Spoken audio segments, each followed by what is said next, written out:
Kathy, I hope you're doing well. We made it to OJ. And yep, Josh, let's check it out. Let's check it out. Autoplay is on for now until YouTube flips that sucker right off again. Speed is perfecto. Let's go.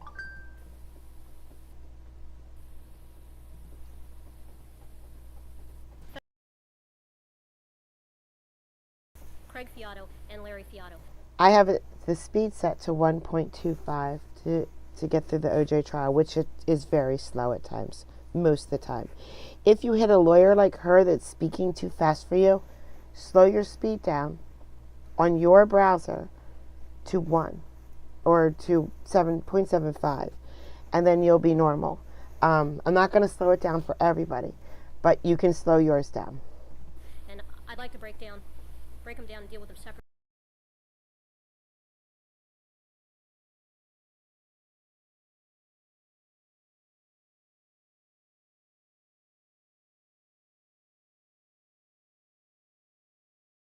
I have spoken with him, and he has stated to me that he is concerned with the cameras trained on him at this witness stand for his personal safety. I hate YouTube so badly. I hate them. Mr. Larry Fiato vehemently, he also has been protected by the FBI and has been given a new identity. He vehemently denies ever giving any interviews to ABC or anyone.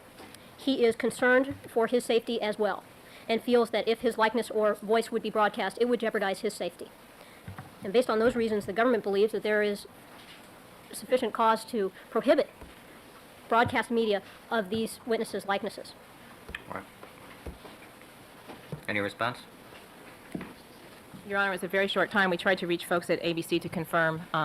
We can essentially confirm what I told you earlier, which I think is what you've just been told, is that at least one of these individuals has given an interview, possibly more than one, I don't know. There's footage of these individuals, both of them, and they were not disguised, did not request to be disguised, and that exists. And again, Your Honor, just because somebody comes up and says they are fearful for their safety, we are concerned about that, but that alone is not a reason at a witness's request to prohibit the public and press from having access to what would be very critical testimony in this case. Well, you're not being denied access. I mean, it's an open courtroom. Your Honor, I think understands from prior argument and better than anybody else how difficult it is to get into this courtroom. Okay. Thank you, counsel.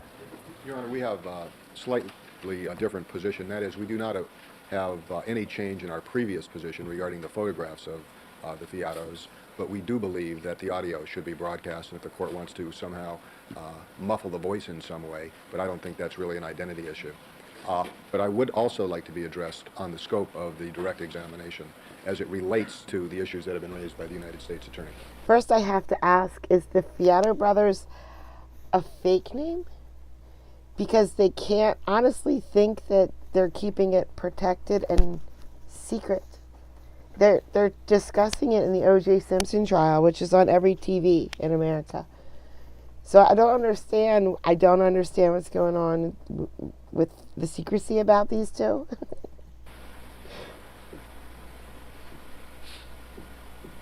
In particular, I believe we should be entitled to present to this jury the following information: that the United States Attorney's Office does have a vested interest in the Fiato brothers and in their welfare, that these men have for the last 12 years been cooperating with the United States government, that they have frequently testified before grand juries and juries on the trial level, and that their testimony has resulted in the conviction, in their own words, of 50 to 60 individuals of serious crimes, and that they do have a cooperation agreement with the United States government and the United States Attorney's Office, whereby they are required by that agreement to give truthful testimony, and a violation of that agreement in and of itself is cause for prosecution of them.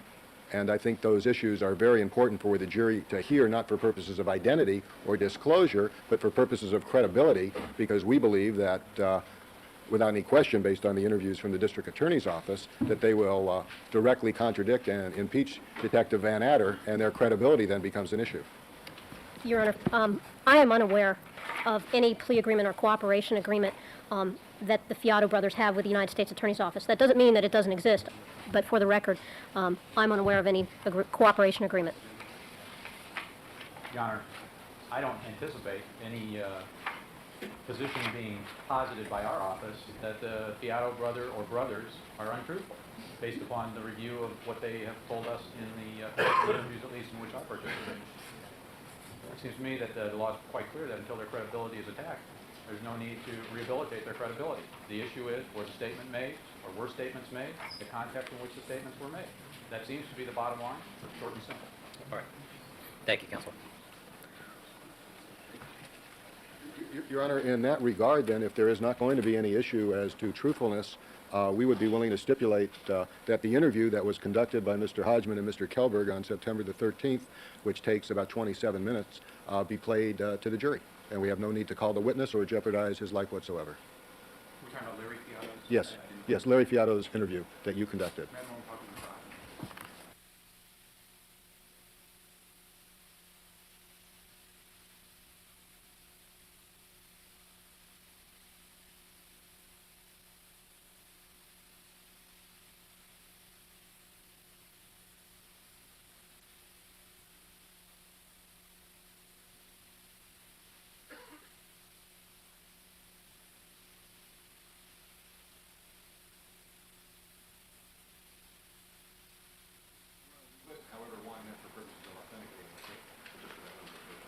Well, I think we would consider, if there were to be an offer to stipulate, we would stipulate that it's authentic. We would like the jury to see visually who the person is. No, Your Honor, no. You get, if we were willing to stipulate, it would be a stipulation, and the tape would be played, and it would be with stipulation as to authentication. It is not, you get one half of the loaf, and then you get the rest of the loaf too. All right. Okay, then we'll proceed with the witness. All right, the application of the United States Attorney for the modification of Rule 980 is granted. No photography will take place during the testimony of Larry Fiato. All photographers are excluded from the courtroom. There will be no courtroom sketch artists. All sketch artists are excluded from the courtroom. All electronic recording devices other than the court's recording devices will be excluded, and the video and audio feed will be terminated. All right. Your Honor, if I may, is there any reason why we cannot just have audio even if it is altered?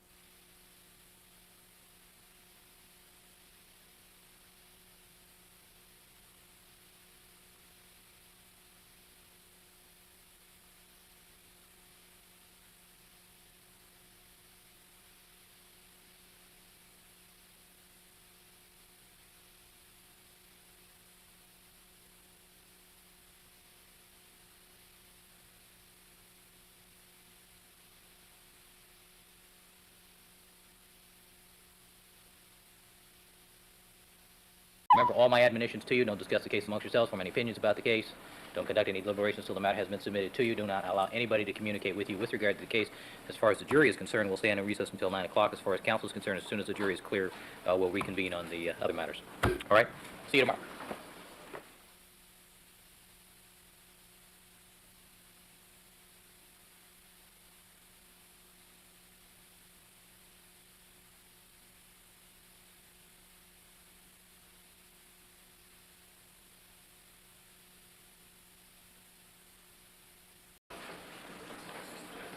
All parties are again present.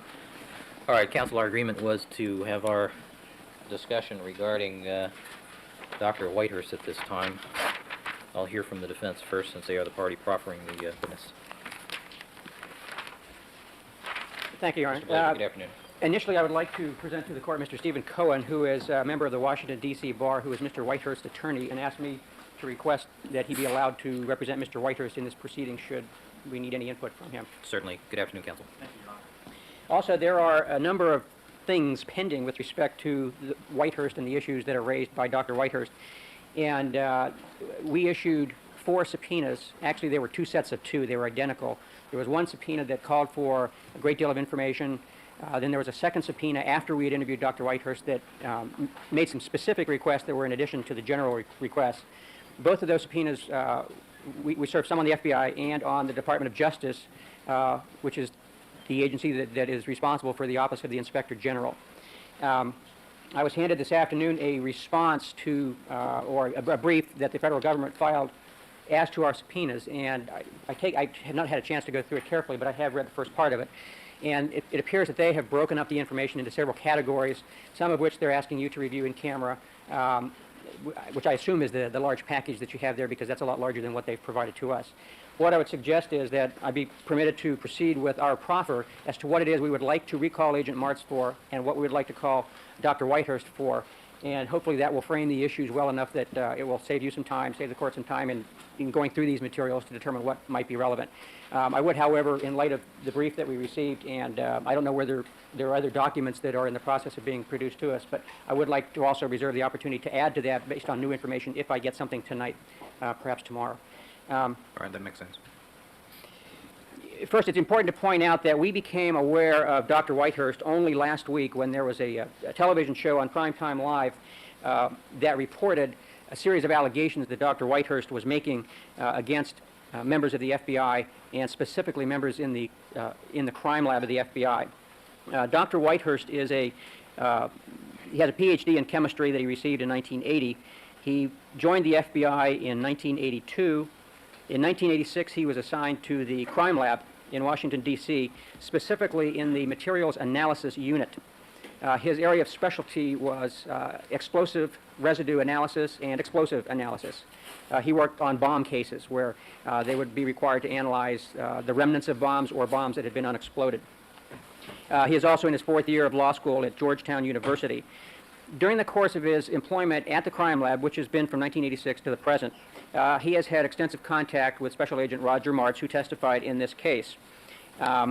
Many times when he would be called upon to investigate explosions, analysis would be required as to the presence of certain chemicals or compounds in explosive residues or in bombs, and that would involve working with Special Agent Martz, with Agent Martz doing mass spectrometry, as he did in this case. Dr. Whitehurst became concerned about 9 years ago, about the time that he started in the lab. He became concerned about the practices of a few individuals at the lab, specifically Agent Martz and a few others, with respect to the practices that they would indulge in with respect to the cases that he was familiar with. Now, I might state that he worked closely with Agent Martz on at least 10 cases. He wasn't sure how many more than 10, but it's a minimum of 10. He's had contact on many, many other cases with Agent Martz's work. The allegations that he has made fall into several categories, and they include Agent Martz systematically and regularly not providing Brady material or suppressing Brady material or material that could be exculpatory to the defense, either changing or not including in reports that are prepared in casework information that might be considered exculpatory information, slanting reports and testimony in ways designed to help the prosecution and hurt the defense, reaching conclusions in advance of testing and then designing the test around those conclusions that would help the prosecution. He also makes extensive allegations about Agent Martz working on cases where he is not qualified, specifically bomb residue cases. And it would be our proposal that Dr. Whitehurst, if he is allowed to testify, one of the areas that we would like to go into is his opinions, his observations of the custom and habit of Agent Martz with respect to these issues I've listed. And let me state before I go further, I think we can break this down into fairly distinct categories as to what it is we want to do. We want to recall Agent Martz for some very specific purposes that I'll state in a minute, that are purposes that, in a sense, are irrespective of Dr. Whitehurst. The information that we have that causes us to want to recall Agent Martz came from Dr. Whitehurst and now has come from the FBI and the Office of the Inspector General, but that's an independent proposal that we're making to recall Agent Martz. We would also like to call Dr. Whitehurst to cover some of these general areas that I've just described, as well as in response to what Agent Martz says. If Agent Martz answers questions a certain way, then we may not need Dr. Whitehurst to answer those same kind of questions. Now, Dr. Whitehurst has explained that the allegations about not including Brady material or not including information in reports that might be helpful to the defense can be explained fairly easily. And that is in explosive residue cases, which is his area of expertise and his area of expertise with Agent Martz, although he's also worked with Agent Martz in sexual assault cases, poisoning cases, and one or two other areas, but primarily explosive residue. The way Dr. Whitehurst explains what he feels is improper activities on the part of Agent Martz is that when they do analysis of explosive residue in a particular case, the analysis might show that what they have found is consistent with the presence of a particular compound. That is a compound that perhaps could be tied to a suspect. is the compound that would help the prosecution's case if they were able to determine that that compound was present. With these tests, there are also many other types of compounds that are also consistent with the results produced by the FBI lab. And it is the elimination of these other compounds that are, in many cases, innocent in nature. In other words, they would not help the prosecution's case, they would help the defense case, that are either taken out of reports or not included within reports. So that if they find that what they have analyzed could be one of 5 different things, they only include the one that is incriminating and helpful to the prosecution.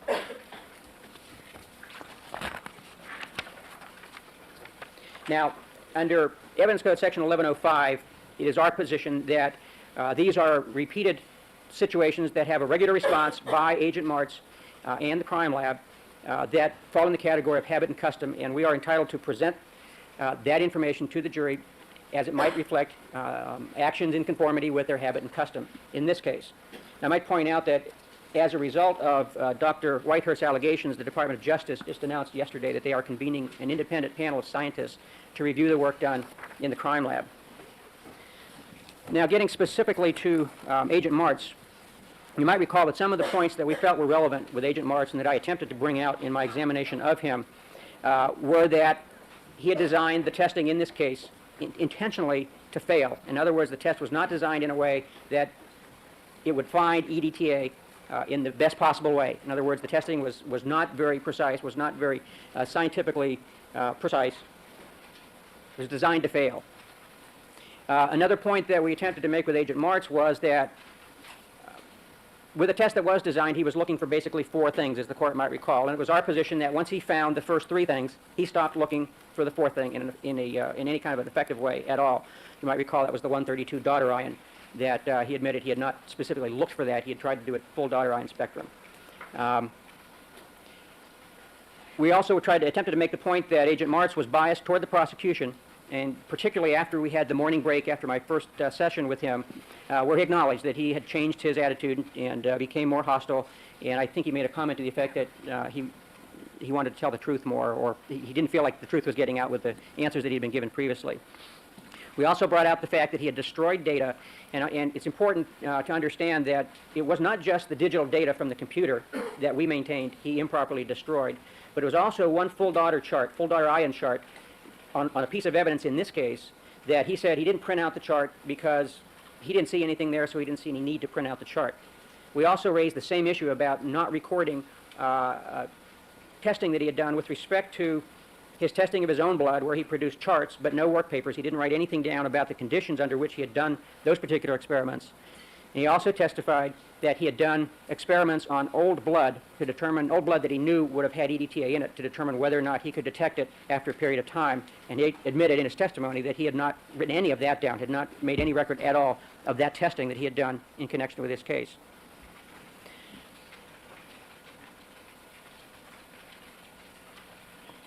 And of course, we also alleged that he had not taken any of the steps that one might expect him to take to try and determine if there was EDTA on these evidence samples, how much EDTA would you expect to find 8 months later under the conditions that each of these samples was subjected to. Now, I want to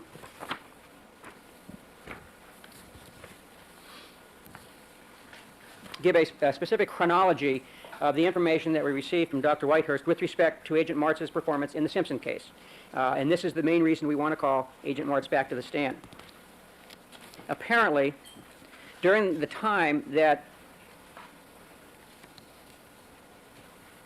Agent Martz was testifying in this case, Dr. Whitehurst was present at Quantico at the research lab where they had done some of the validation or de-validation studies that Agent Martz used to present his results in this case.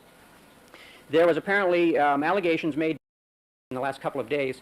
Some of the documents that we've requested that we have not received are documents that may have been produced by Dr. Badoli and others at the FBI alleging Agent Martz not testifying truthfully in the Simpson case.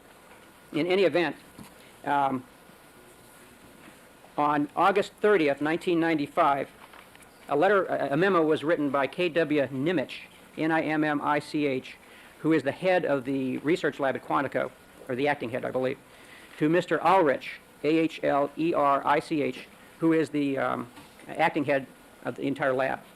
And in that memo, Mr. Nimitz recommends that Agent Martz be reprimanded for his testimony in the Simpson case based on two different grounds.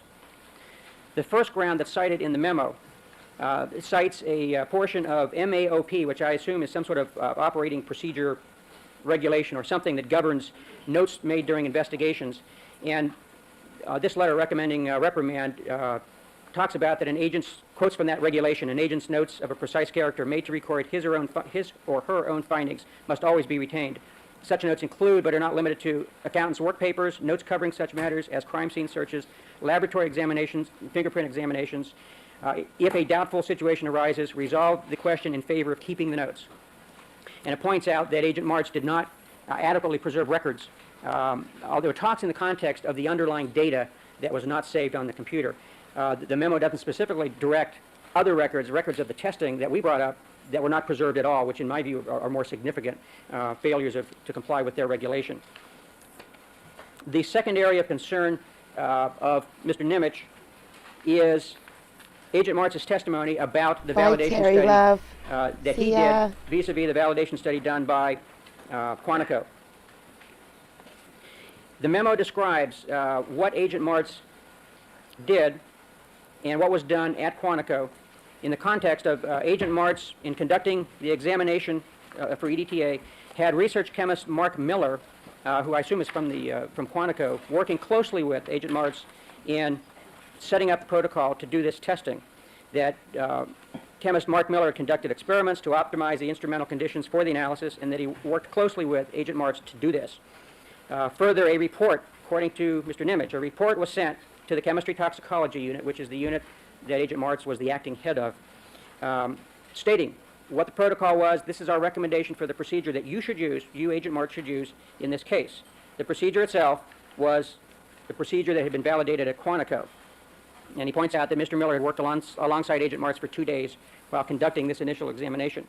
And the memo goes on to conclude that Agent Martz was, quote unquote, less than candid in his testimony about those issues. Now, I'm assuming that this memo got generated based on complaints that were made about Agent Martz by people other than Dr. Whitehurst.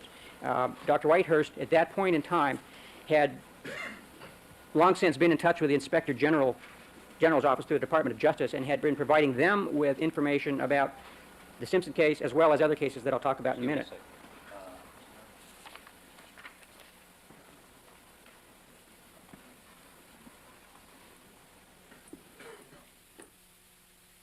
Mr. Blazier, with regard to that, you indicated that Dr. Whitehurst apparently over a long period of time had brought some of his concerns to the attention of the powers that be at the FBI and the other federal agencies. And the main memo, the first memo that you gave to me, what was the date of preparation? I could not determine that from looking at it. That was the first 26-page memo? Yes. I don't think there was a date on it. I think that's an earlier memo, I think from '93, I believe. Oh, wait a minute, I'm sorry, that's the one that refers to an agent's retirement in July of this year, so that's a fairly current memo. You know, we think it's 95 because according to Mr. Robinson, and I'm not sure Mr. Robinson has been introduced to the No. court. Mr. Stephen Robinson, and I'd like him to introduce himself. Yes, Your Honor, I'm Steve Robinson. I'm the Deputy General Counsel of the FBI. Right. Welcome, sir. Thank you. And Mr. Robinson informs me that in the memo, he believes it's a 1995 memo because it refers to the pending retirement Of in July of Mr. 1995 Kearney? of an individual. Yeah. Because I found no date that would tell me. In any event, that memo is one of, I believe, 90 memos that Dr. Whitehurst has submitted to the Inspector General's office in the past couple of years, expressing his concerns about the activities of Agent Martz and a couple of other agents. And just as a bit of background, Dr. Whitehurst had, prior to going to the Inspector General, had tried to deal with these problems within the FBI and had not, in his view, they had not been satisfactorily dealt with, so he at that point contacted the Inspector General. Now, Agent Martz made a response to the memo of Mr. Nimitz recommending that he be reprimanded. And that response, which I just got today, I believe, 15. Now, this is Agent Martz's response of September 15th, just a couple of days ago, to the memo from Mr. Nimitz recommending that he be reprimanded. And we have a copy for the court. And in fact, I think there are several memos that follow. Okay, let me... Mr. Blazer has them all, but I made copies because I think the court wanted. In the transcript, at the end of the transcript, Your Honor, of Volume 2, where there are attached a number of documents, I think the court will find two of the documents in the sequence. The August 30 memo, I believe, August 30, 1995, and then the the September Ulrich 15 memo, or 18 memo, one of the two, from Mr. Martz. from Mr. Marks. Then we have, subsequent to that, a September 18th memo, and then a document that's a one-page routing slip with a comment. And those are for the court. All right. Mr. Blazer. And in any event, this response by Agent Martz obviously is a response that's prepared as part of the Simpson case. These are memos that have all been generated since this became public. Anyway, Agent Martz, in his response of just a couple of days ago, makes the following statements, which I think are completely inconsistent with his testimony in this case. He says that, he acknowledges that, and he refers to himself in the third person. He acknowledges that SSA Roger Martz of the Chemistry Toxicology Unit, various efforts at methods development were performed by members of the Chemistry Toxicology Unit of the Sorry, FBI. counsel, what page are you referring to? Page 4. This is a memo dated 9/15. Yeah, let me give you a copy of that. It's on the transcript. Oh, okay. And I'm reading from page 4 at the top. Well, hold on just a second. It's a memo from Martz to Ulrich, right? Yes. Okay. March 2. Correct. Correct. Dated 9/15. Correct. All right, is this the one that is entitled Validation Studies? Yes. All right, proceed. And in that memo, he says that various efforts at methods development were performed by members of the Chemistry Toxicology Unit of the FBI Laboratory and the Forensic Science Research Unit of FSRTC. In other words, Quantico was working with Agent Martz and Chemistry Toxicology to develop these methods. He states further on down, SSA Martz readily acknowledges having worked with specific members of the FSRU on specific methods development efforts, but was not specifically asked about this assistance and cooperative effort. And he states, although SSA Martz clearly acknowledges lengthy interactions and discussions about these efforts, he does not recall having received a specific written report containing specific recommendations of FSRU personnel. Now, in his testimony in this case, at page 38711, line 10, I asked him, Agent Martz, did you review the validation materials that Quantico prepared for you? Answer, no, I did not. They were not prepared for me.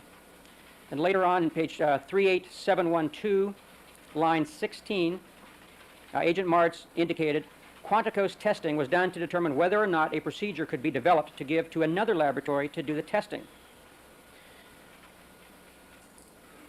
And then I asked him whether their validation study was for the purpose of this case, and his testimony was, you'd have to ask them. And then I asked, you didn't ask them? And he stated, no. Then I asked him whether he had looked at the validation study, and he testified, I never looked at it, no.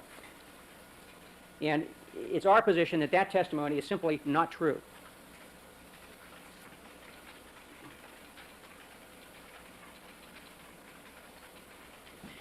And that's one of the areas that we want to ask Agent Martz questions about.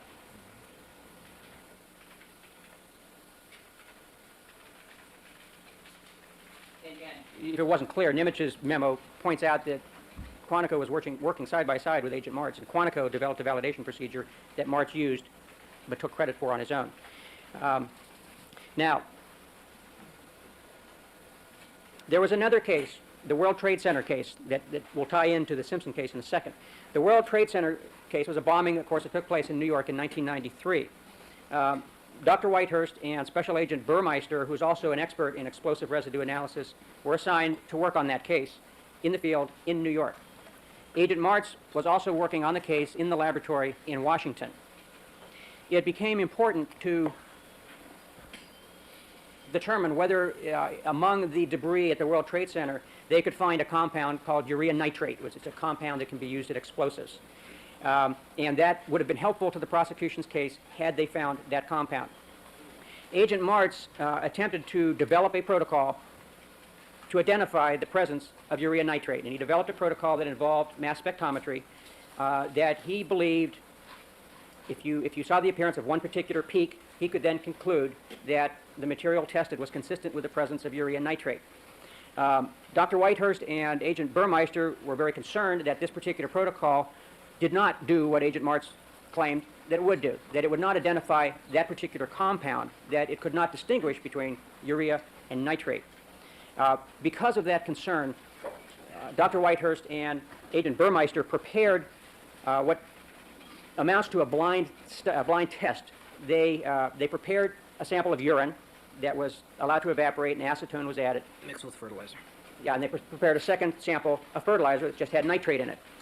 And they submitted both of those samples to Agent Martz, and I believe there was another agent, Thurman, working on the case with Agent Martz, in order to test whether Agent Martz's protocol would identify the presence of urea nitrate as opposed to just the individual compounds.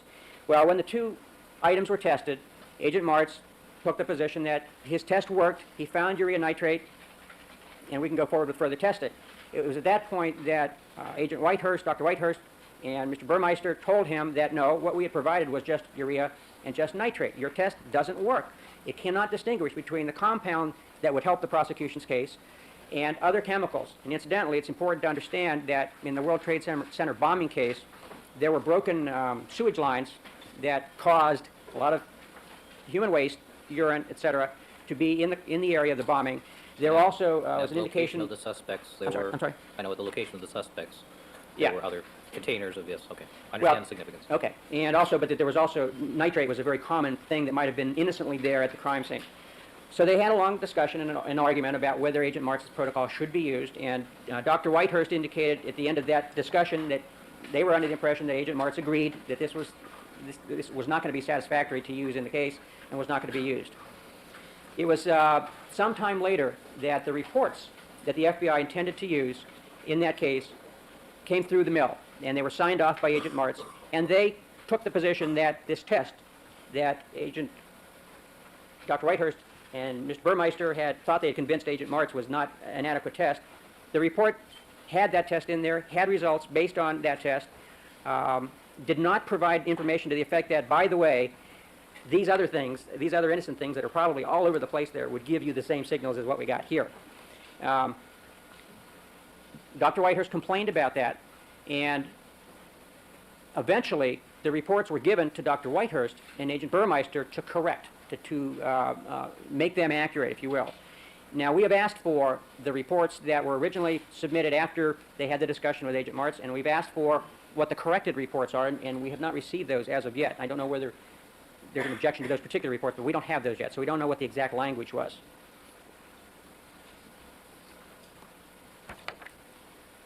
I'm leaving. Now, as a result of...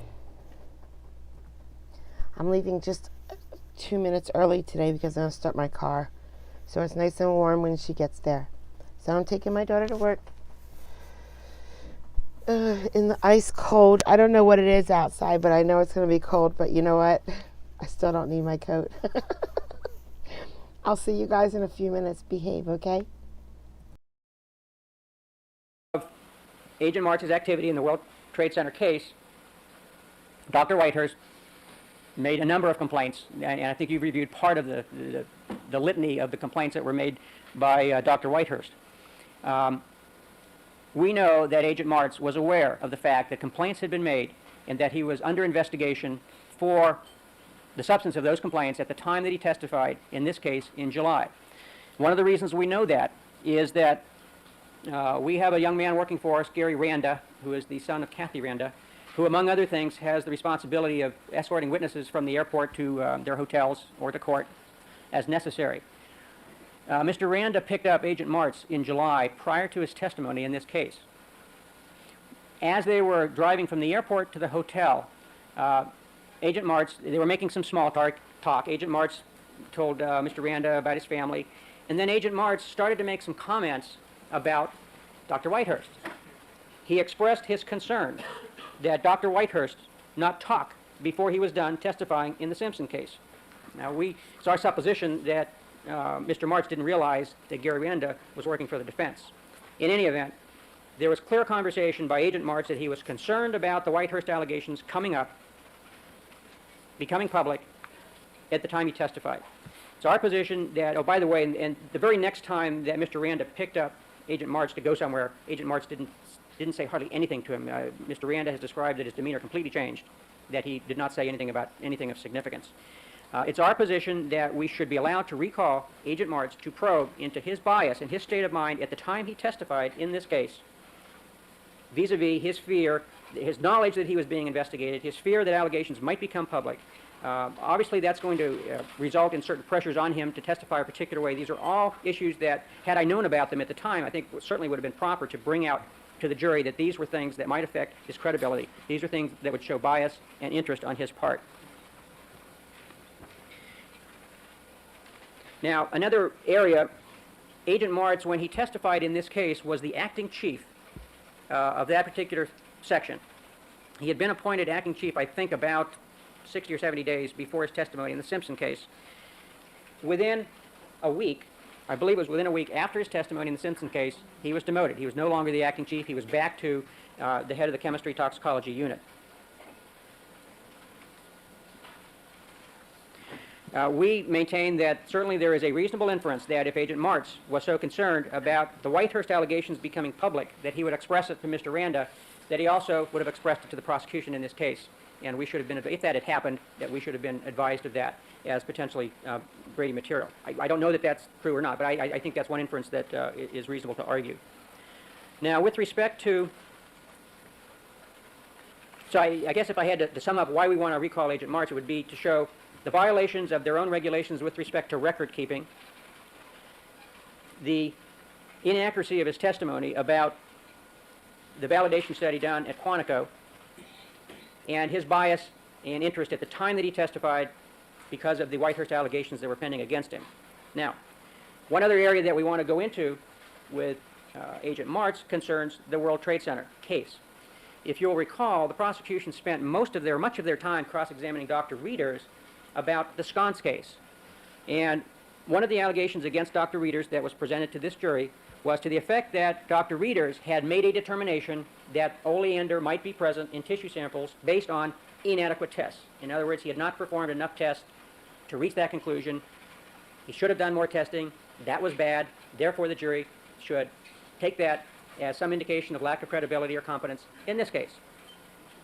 It's our position that the World Trade Center situation, the World Trade Center case where he issued a report or signed off on a report that made certain representations about the presence of urea nitrate based on inadequate testing, that's just like the Sconce case, and that we ought to be able to cross-examine Agent Martz about that specific case as it relates to the credibility of his testimony about the testing that he did in this case.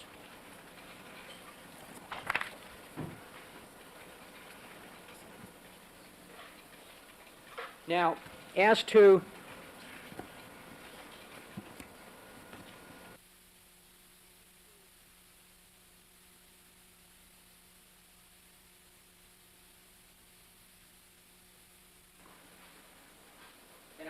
point out that I don't think we got what is described as a report to Martz about the results of the validation study at Quantico. We got the validation study itself, but it was all handwritten papers. I don't believe there was anything in there that fits that description.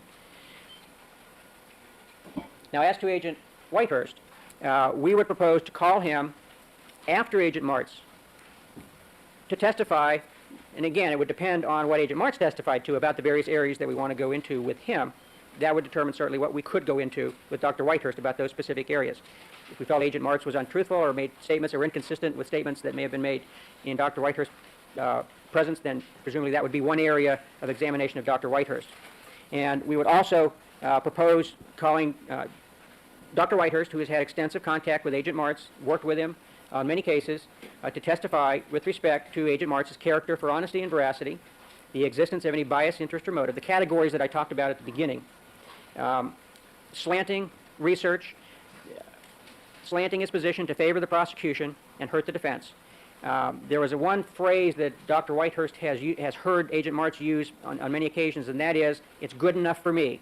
And that phrase is used by Agent Martz in the context of when people are critical of his methodology, saying, you know, you got to do more than this. This is not adequate. You got to be more precise than this.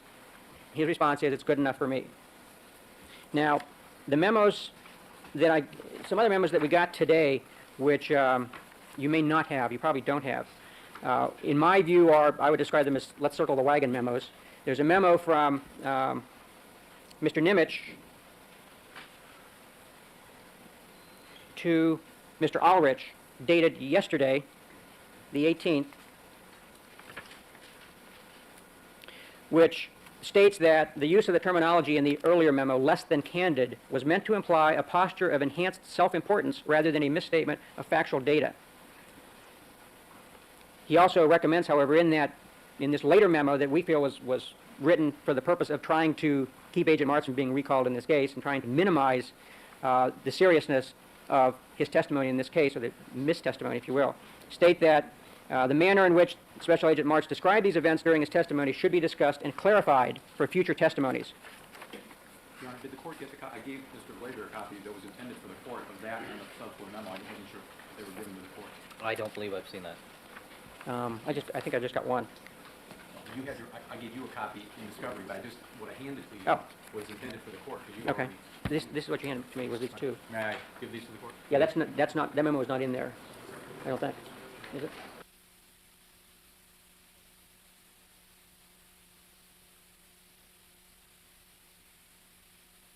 This is the September 18th, yesterday memo.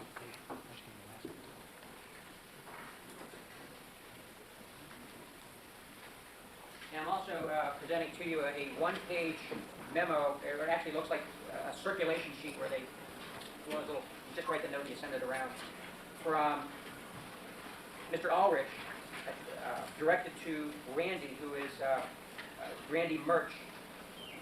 I'm not sure exactly what his title is. In any event, what this document says is that I view this as a performance issue, not misconduct. Please give me your recommendations. And that, I'm assuming, is related to Agent Martz's testimony in this case. Thank you. And related to the recommendation that Agent Martz be reprimanded for his testimony.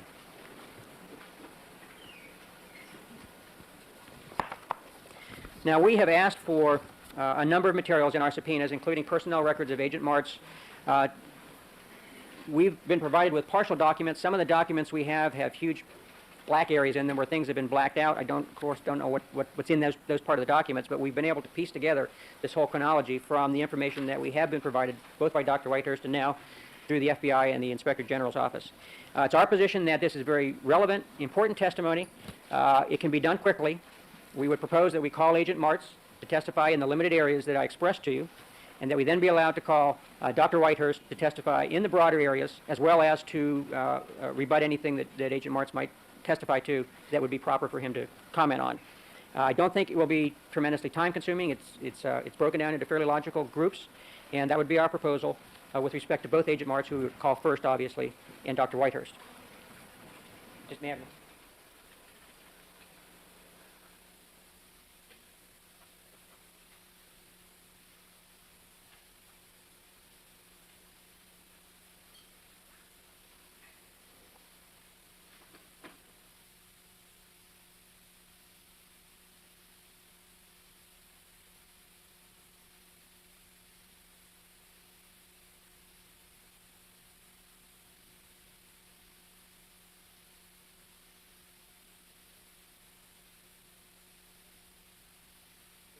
important to note that the World Trade Center, that Agent Martz, or the report that he signed off on, was pulled by the FBI and changed and corrected by Dr. Whitehurst to make it more accurate, more complete.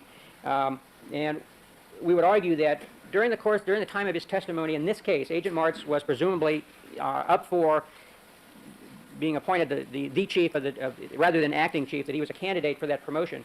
And he knew that Dr. Whitehurst had made these allegations against him, and that created a motive for Agent Martz to cover up any mistakes that he made in this case, to also succumb to any pressure that might be there to explain the exculpatory nature of the results in this case, just as he had done in the World Trade Center case. So we would offer both high-profile cases. And I might point out also that the World Trade Center case we have a lot of detailed information on. We've only been able to ask him specific questions about the World Trade Center case, the Moody case in Alabama, and the Simpson case, in effect. There are a lot of other high-profile cases that we know about that we haven't been allowed to ask him questions about, that he's not allowed to talk about, that he's not allowed to identify to us. So from what we know, we have the World Trade Center case, which has significant importance vis-a-vis the Simpson case. Thank you. Mr. Gelbert. Thank you, Your Honor.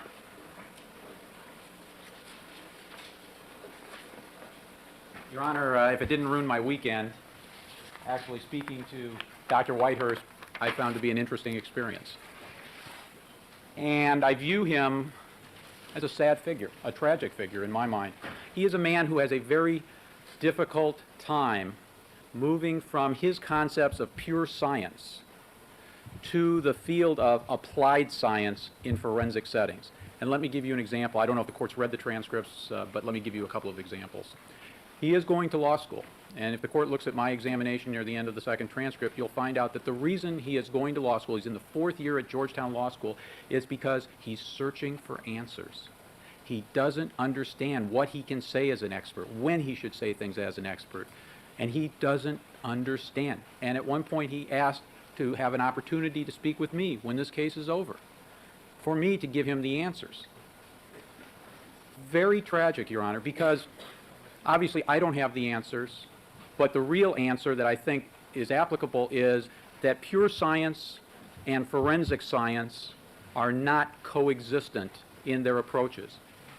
What Dr. Whitehurst doesn't understand is that if an agent has a case involving, let's say, a bomb, and you have a suspect at whose house you find some fertilizer that could be used to make up a bomb, that it's important for the purposes of either pursuing that suspect or excluding that suspect to know whether the bomb in question has materials consistent with the fertilizer that's found. And so the report that is issued, which says it's consistent with whatever the substance is, let's say urea nitrate, and by the way, Mr. Blazer's wrong. Mr. Martz did not do the testing on the urea nitrate. It was done by a lab technician, Mr. Laswell. Mr. Martz signs off as his supervisor regarding that result.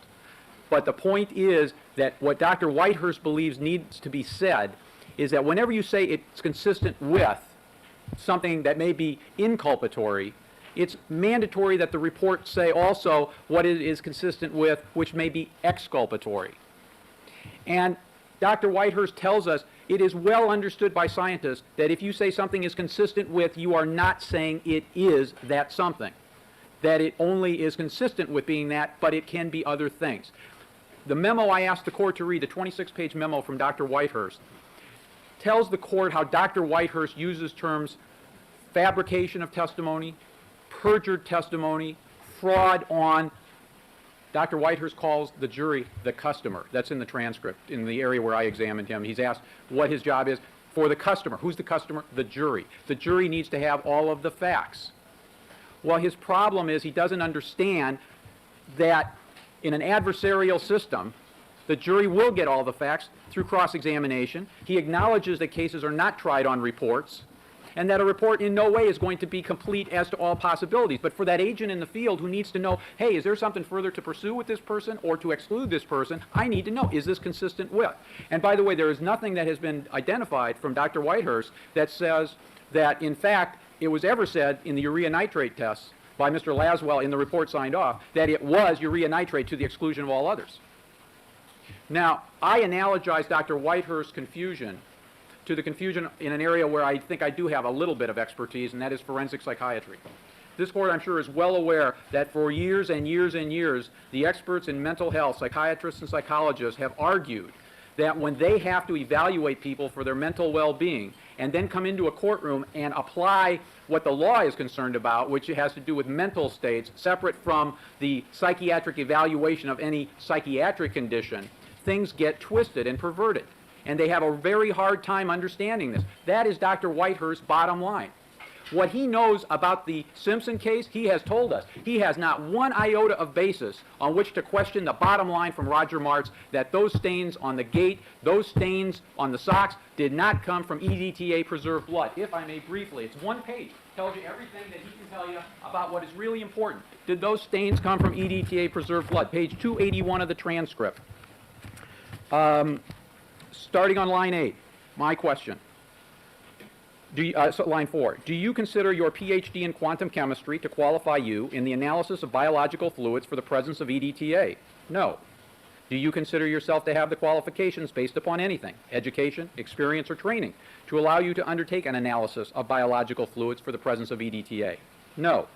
Have you heard anyone say that Mr. Martz's ultimate conclusions in the Simpson case, that stains from the gate and from the socks did not come from EDTA preserved blood, were wrong? No. Do you have any basis on which to say that Agent Martz's testimony that the stains from the gate and from the socks did not come from EDTA preserved blood are wrong? I have no such data, sir. That's what he knows about what is an issue here. Now, what's really relevant, I think, Your Honor, is if the defense really wants to raise the issue of the EDTA preserved blood source, why haven't they brought in an independent expert, properly qualified, to tell the jury, I examined the stains with the appropriate methodology, and unlike Agent Martz, I conclude, using all the appropriate methodologies that Dr. Reeder's claims should have been used and weren't used, I conclude these are from EDTA preserved blood. That's really the issue. But instead of bringing in a direct attack, which they can't bring because Martz is right, instead of bringing a direct attack, they're trying to do the end around. And all the end around is, when you read all these memos of Martz and Nimitz and Aldrich and so forth, it's a question of who gets credit. Who gets credit for the validation studies? Not that the validation studies are wrong, not that Martz is wrong. Who gets the credit? Bureaucracies have people that sometimes are more concerned with who gets the credit than the bottom line of what is the answer. On the issue of what is the answer, there is no dispute. There is no dispute, and Dr. Whitehurst offers not one iota of evidence. He says he is not qualified to offer one iota of evidence. And incidentally, if we're talking about habit and custom of change in reports, that's not what you're going to find. When you read this transcript, Your Honor, number one, he's got one report that he can remember specifically where somebody came in and yellowed out what they thought should not be in the report. And this gets back to the, do you just say consistent with, or do you say consistent with this, and a zillion other things. One report. You will find that much of what he bases his impressions on is based upon hearsay, both first level and multiple levels of hearsay, and not from Martz. What you will find, Your Honor, with Dr. Whitehurst is that he acknowledges that the same standard that he would apply to an expert witness called by the government at trial about being required to say not only what it is consistent with that points to guilt, but point to those things consistent with innocence, he would apply to a defense expert who is called in a criminal trial. And I think the court can probably figure out that if we get Dr. Whitehurst on the stand, and so much is his interpretation of things, what we will go into and show is that what Dr. Bodden did, the shoes, remember the defect on the shoe, consistent with a knife. Didn't bother saying consistent with things that might point to guilt. Dr. Gerdes, remember those 5 errors that Dr. Gerdes attributed to his analysis of the LAPD lab? Through Mr. Clark's quite expert cross-examination, we learned, wait a minute, there were some innocent explanations that, in fact, were the more logical explanations that Dr. Gerdes just said didn't exist. Never mentioned that on direct. Those people, under the terms used by Dr. Whitehurst, have perpetrated a fraud on the customer, the jury. That's his thinking. Now, with respect to, well, let me give you another example of where Dr. Whitehurst is coming from. In the memo that we asked you to read, near the end, about 23, 24, 25, he talks about Mr. Freeze, the present FBI director. Mr. Freeze was the attorney in the first World Trade Center case. Refers to him as Louis Free, yes. I'm sorry? In the Moody case, I'm sorry, not the World Trade Center case. Yes, I'm correct. has to do with the Red Dot Hercules gunpowder. I recall the discussion. And there is a discussion also about his argument to the jury about the colors of paint that were found at the suspect's home. Spray paint versus No. brush versus black. Exactly, versus, Your Honor. Yes, And I recall. the argument was from Mr. Free to the jury that, gee, what an amazing deal. They find all these colors of paint, every color of paint, but they don't find black, which happens to be the color that's associated with the bomb. And what is Dr. Whitehurst's comment to that? That was a fabrication on the jury by Mr. Free. Why? Because obviously they didn't find every imaginable color of paint that exists in the universe. To say that Dr. Whitehurst is a literal thinker, a very concrete thinker, and a very troubled person as a human being, a scientist, well-intentioned, sincere, honest in his belief, I acknowledge all. But completely out of his element as to what is the true application in forensic settings of science. With respect to his knowledge of Mr. Martz and his qualifications, there is no question that he believes Agent Martz is not qualified in explosives residue analysis.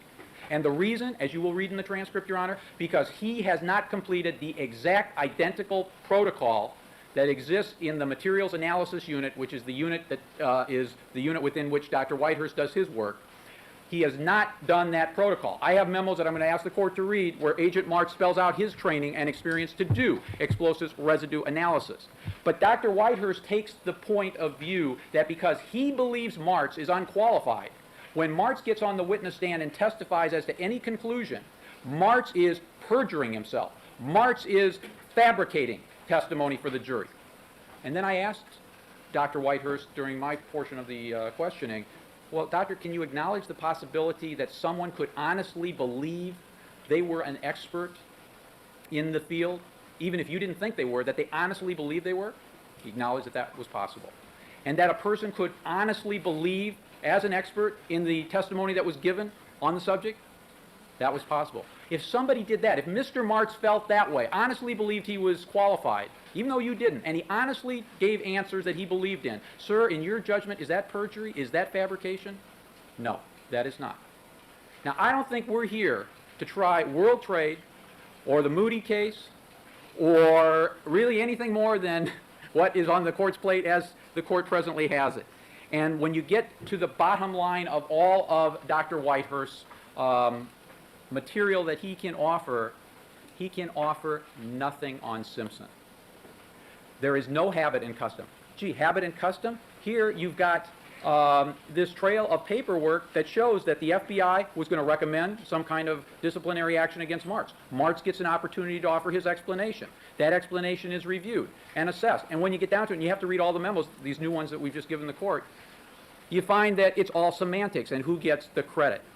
This is collateral to the nth degree. What would be significant? Bring in an expert to say these are not EDTA, preserved blood source stains. That's not what they're going to do. Now, with respect to, if I could just have a moment to take a look at some of my notes. One other thing, and I'm going to ask the court to read this, but to give you a flavor with respect to Dr. Whitehurst and the kind of reports that he believes are necessary. Excuse me just a second, Mr. Kelly. Madam Reporter, has your paper supply.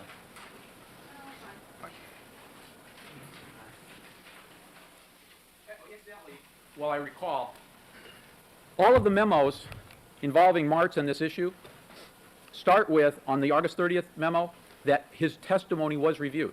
It is not like, it says attached is a transcript of S.A. Martz's testimony from Los Angeles on July 25 and 2695. It is not like people are going on hearsay or whatever. So it is apparently a review based upon what he actually said. And then the thing gets fleshed out. What I wanted the court to see from a memo of Dr. Whitehurst as to the kind of report that he thinks needs to be written. He talks about DNA reports that the FBI laboratory reports out. And it's one paragraph, Your Honor, a one-paragraph memo. Deoxyribonucleic acid, DNA profile for genetic loci, D2S44, D17S79, D1S7, and D4S139 were developed from HAE, H-A-E, capitalized Roman numeral 3, digested high molecular weight DNA extracted from specimens capital Q1, capital K1, and capital K2. Based on these results, the DNA profiles from Q1 match K2. The probability of selecting an unrelated individual at random from the population having a DNA profile matching the K2 sample is approximately 1 in 10 million. Then this is what Dr. Whitehurst adds as his comment on this. That passage means absolutely nothing to me. I hold a BS degree in chemistry from East Carolina University, PhD in chemistry from Duke University, and may I add, it is in quantum chemistry, Your Honor, not related to biological analysis like Martz is doing, and was for 2 years before entering on duty with the FBI a Robert Welch Research Fellowship connecting research in one of the most complex areas of theoretical physical chemistry. I should understand that passage, and yet hundreds upon hundreds of DNA cases leave the FBI laboratory yearly, utilizing just such dictation. I am sure that personnel in FBI field offices and the U.S. Attorney's Office do not dictate the format of DNA reports. They would not dare be so stupid. Your Honor, I hate to admit it. I understand what that paragraph says. And I have no degrees in chemistry, but as a lawyer working in forensic science areas, this is meaningful. And I would defer to people I'm sure have much greater expertise than I sitting across from the table. And those people in our office who have presented this area of the scientific evidence who have, I think, similar expertise. If I can understand it, it's because I work in a forensic setting where I have to look at all of the evidence, and these things are easily understood. So you have to put Dr. Whitehurst into the very unusual perspective that he himself has painted. A man who would go to 4 years of law school at a first-rate law school, and I'm sure an expensive law school, Georgetown, to find answers that he still cannot find. Now,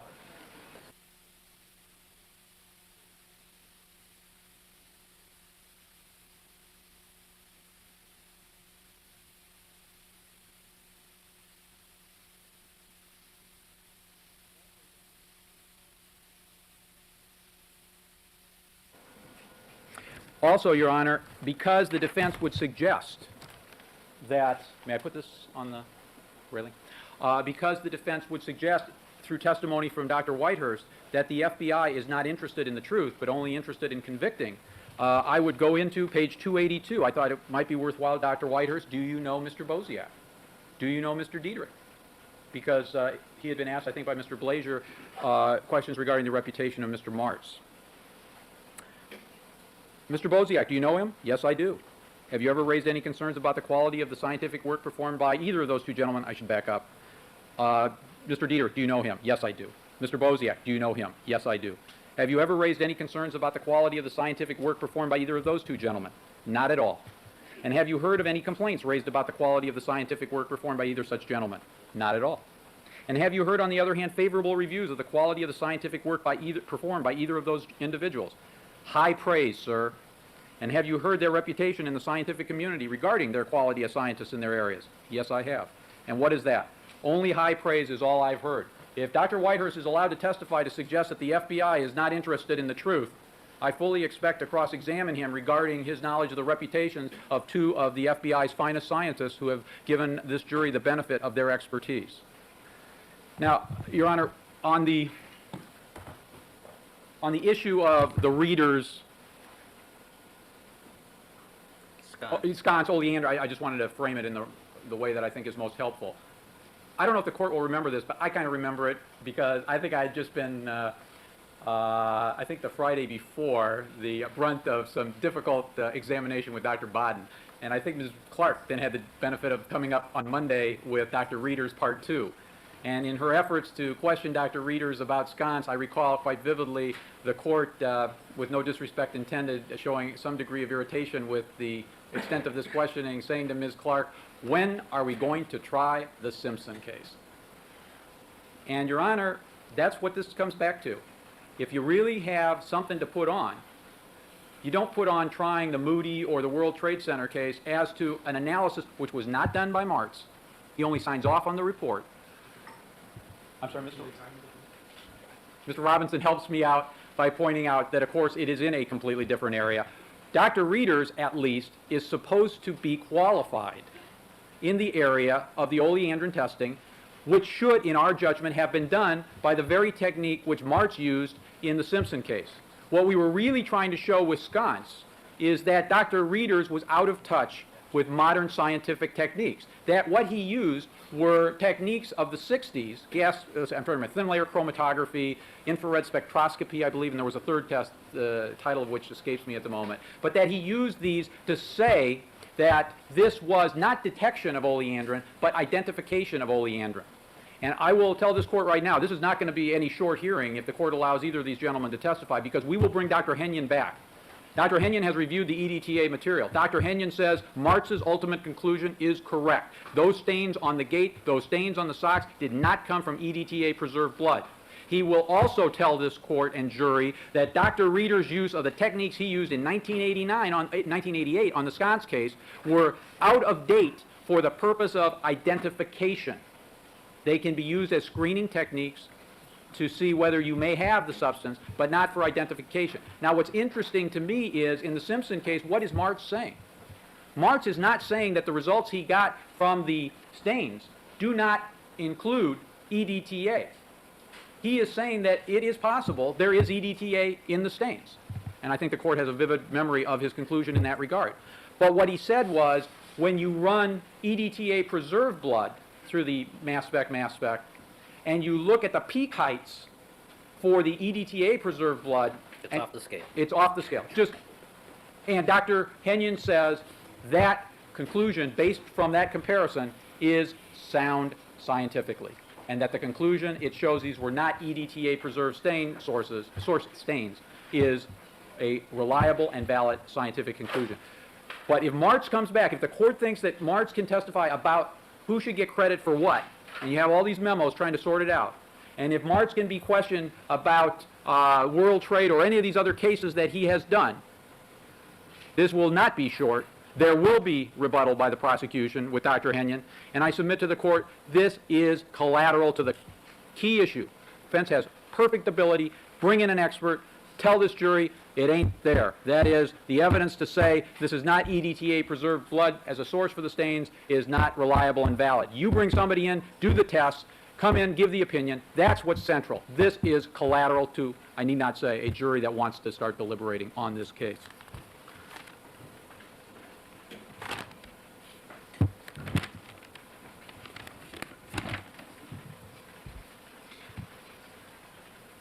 Now, one of the memos the court has, I think it's the last memo in the transcript, was provided the day, Monday, I believe, although I think it's prepared Sunday night, as I recall, a clarification of Dr. Whitehurst's views of the qualifications of Mr. Martz and whether or not he has misrepresented things. First of all, when the court reads the transcript, it is very important to see how Dr. Whitehurst also believes that Mr. Martz has acknowledged he is not qualified in explosives residue analysis. What the court will find is Dr. Whitehurst tells us there was a meeting attended by 7 people, some from the MAW unit. I hate to use MAW, but it's MAU, not MAW, Materials Analysis Unit. Some from there, some from chemical toxicology, Martz's people, Martz and Laswell. And the question was asked, I think, by Mr. Kearney, who was identified, I think he was the section chief of the scientific section. Mr. Corby, I believe, was the unit chief of materials analysis. The question was posed, how many here have basically completed the protocol and training formulated by the materials analysis unit for explosives residue analysis? Dr. Whitehurst raised his hand, his protege, his student, Dr. Burmeister, raised his hand, and I believe Mr. Corby raised his hand. What Dr. Whitehurst said he cannot tell us is whether, when there was a consensus reached that Martz was not qualified, and that Martz said he wasn't qualified, what Martz was saying was, I am not qualified based upon the question you asked. That is, I have not gone through that program. But as I will give the court, I believe in additional memos we have received, Martz explains his training. He's been doing smokeless powder cases. He's gotten training. He's helped the Australian government in explosives residue analysis cases. Again, is Dr. Whitehurst sincere in his belief that Mr. Martz is not qualified? Absolutely. But as Dr. Whitehurst has to acknowledge, you know, people come into court and they're called as expert witnesses. And the attorney opposing that witness raises an objection on lack of foundation. Judges have to decide, is this person sufficiently qualified to be able to testify in front of the jury, leaving the ultimate conclusion of the weight of the testimony of such an expert for the jury's consideration? And as the court, I'm sure, knows well, it's a 405 preliminary fact in California. In other words, the proponent has to establish by preponderance of the evidence to the satisfaction of the judge that the expert is qualified if there is an objection raised to the expertise. So Dr. Whitehurst understands that people can actually come into court and testify as experts who he doesn't think are qualified, because the criteria he uses in explosives residue analysis, and that's the only area that's really in question, explosives residue analysis. The criteria he uses and the criteria a court uses, they're two different things. And that's why when you see his memo, that 26-page memo, and he uses terms like fabrication and fraud on the jury and perjured testimony, it is the state of mind of a man who is troubled. He is troubled by these questions that he has been asking himself. He takes to heart what the FBI, I think he told us, Mr. Sessions, the previous director, had a memo, you will root out corruption, fraud, so forth. So he takes to heart that memo. As well, we would hope all people do. But things kind of get lost in the translation. And that's why I viewed him as a very tragic figure. Enjoyed talking with him. He's a very bright man, very sincere man. He has nothing to offer on this case. And for the same reason, this area that Mr. Blazer suggests Mr. Martz be cross-examined about further is not an appropriate area. The data, kind of the last thing. Mr. Randa allegedly heard a statement from Mr. Martz. Both Mr. Yokelson and I have questioned Mr. Martz about that last night by telephone. No such conversation took place. Mr. Randa obviously will be vigorously cross-examined on facts like, number one, he never reported this to anybody. And allegedly, it's only now come to light because Whitehurst has come to light. Yet, in an interview that Mr. Yokelson conducted with an investigator of our office early this afternoon with Mr. Randa was asking probing questions, trying to find out some information on a subject which he then claimed meant nothing to him, so he reported nothing. This information, if it ever existed, was known by the defense. I don't think it existed because I think the evidence will show by the weight of the evidence that no such statement would have been made by Mr. Martz, who did know who was picking him up. I mean, Mr. Martz understands who's from the prosecution and who's from the defense. Mr. Martz is going to be talking about Dr. Whitehurst to Mr. Randa, the son of Mr. Simpson's personal assistant or executive assistant. I mean, we'll be litigating all of this in front of the jury, Your Honor. And it doesn't go to the core issue. The core issue is, what's the source of those stains? May I have just a moment to speak with my colleagues?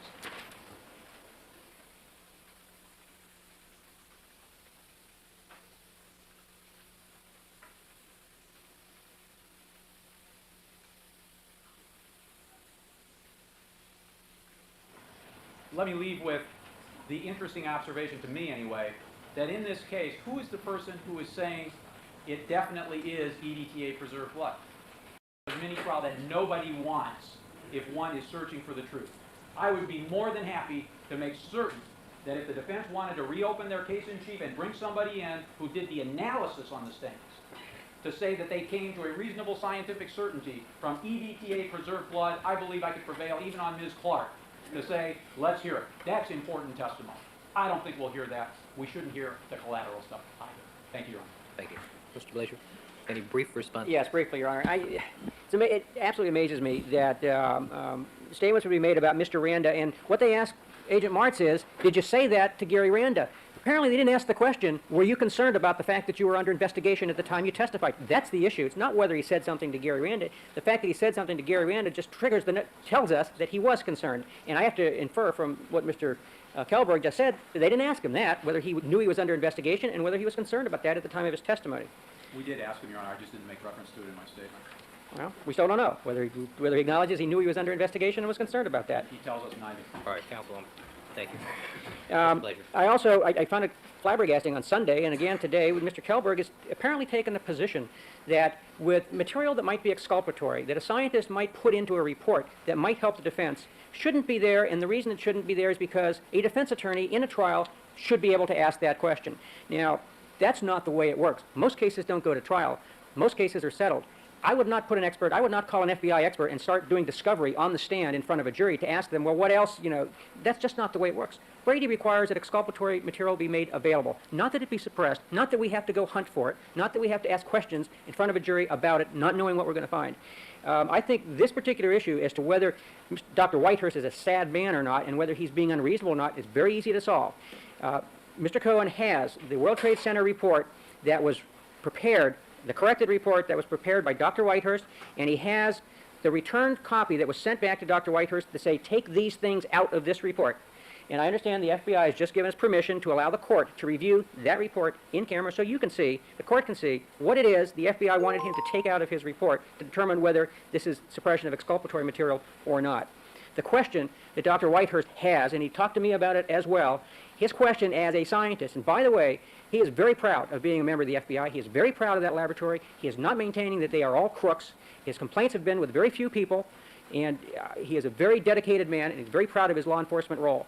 But the question that he has is, as a scientist, why do I have to slant my reports? Why do I have to leave things out because it might help one side or the other? Those are the questions that he's searching for answers for, and he has not gotten those answers from within the FBI. That's the question that he has. I would submit to you that the issues as to Agent Martz are highly probative. Mr. Kellberg can make all the statements he wants about other ways we might have pursued this case. That's totally irrelevant to whether we have a right to recall Agent Martz and whether we have a right to call Dr. Whitehurst. All right, thank you, counsel. All right, I have one other question before I make a ruling on this matter. I have received from the United States Attorney's Office a package of documents that appear to be segregated into different types, and apparently I'm being asked to review these as well. No? Counsel? Good afternoon, Your Honor. Jeffrey Aglash on behalf of the United States. All right, good afternoon, counsel. There are two categories of documents there. Documents that have been produced to counsel. The court, those are very few in number, and the court could easily review those. The larger percentage of those documents are documents which we would ask the court to review in the event that the court determines that Agent Whitehurst can be called as a witness. If the court determines that Agent Whitehurst will not be called, I don't believe it's necessary for the court to conduct an in-camera examination of those documents. All right. I would suggest that the court should review any documents that might be relevant to this case before you make a decision.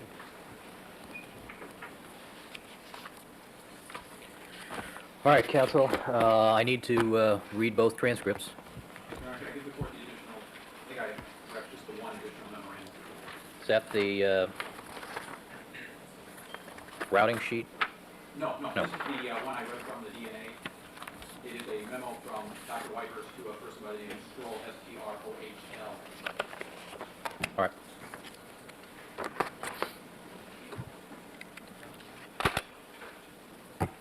And the court may think that this is the same document as one that is attached to the back of the second transcript. There are two such memos, they are different. And the one that I'm giving your clerk at the moment, Your Honor, is the one that refers to the DNA. The one that you have at the end of the transcript is not.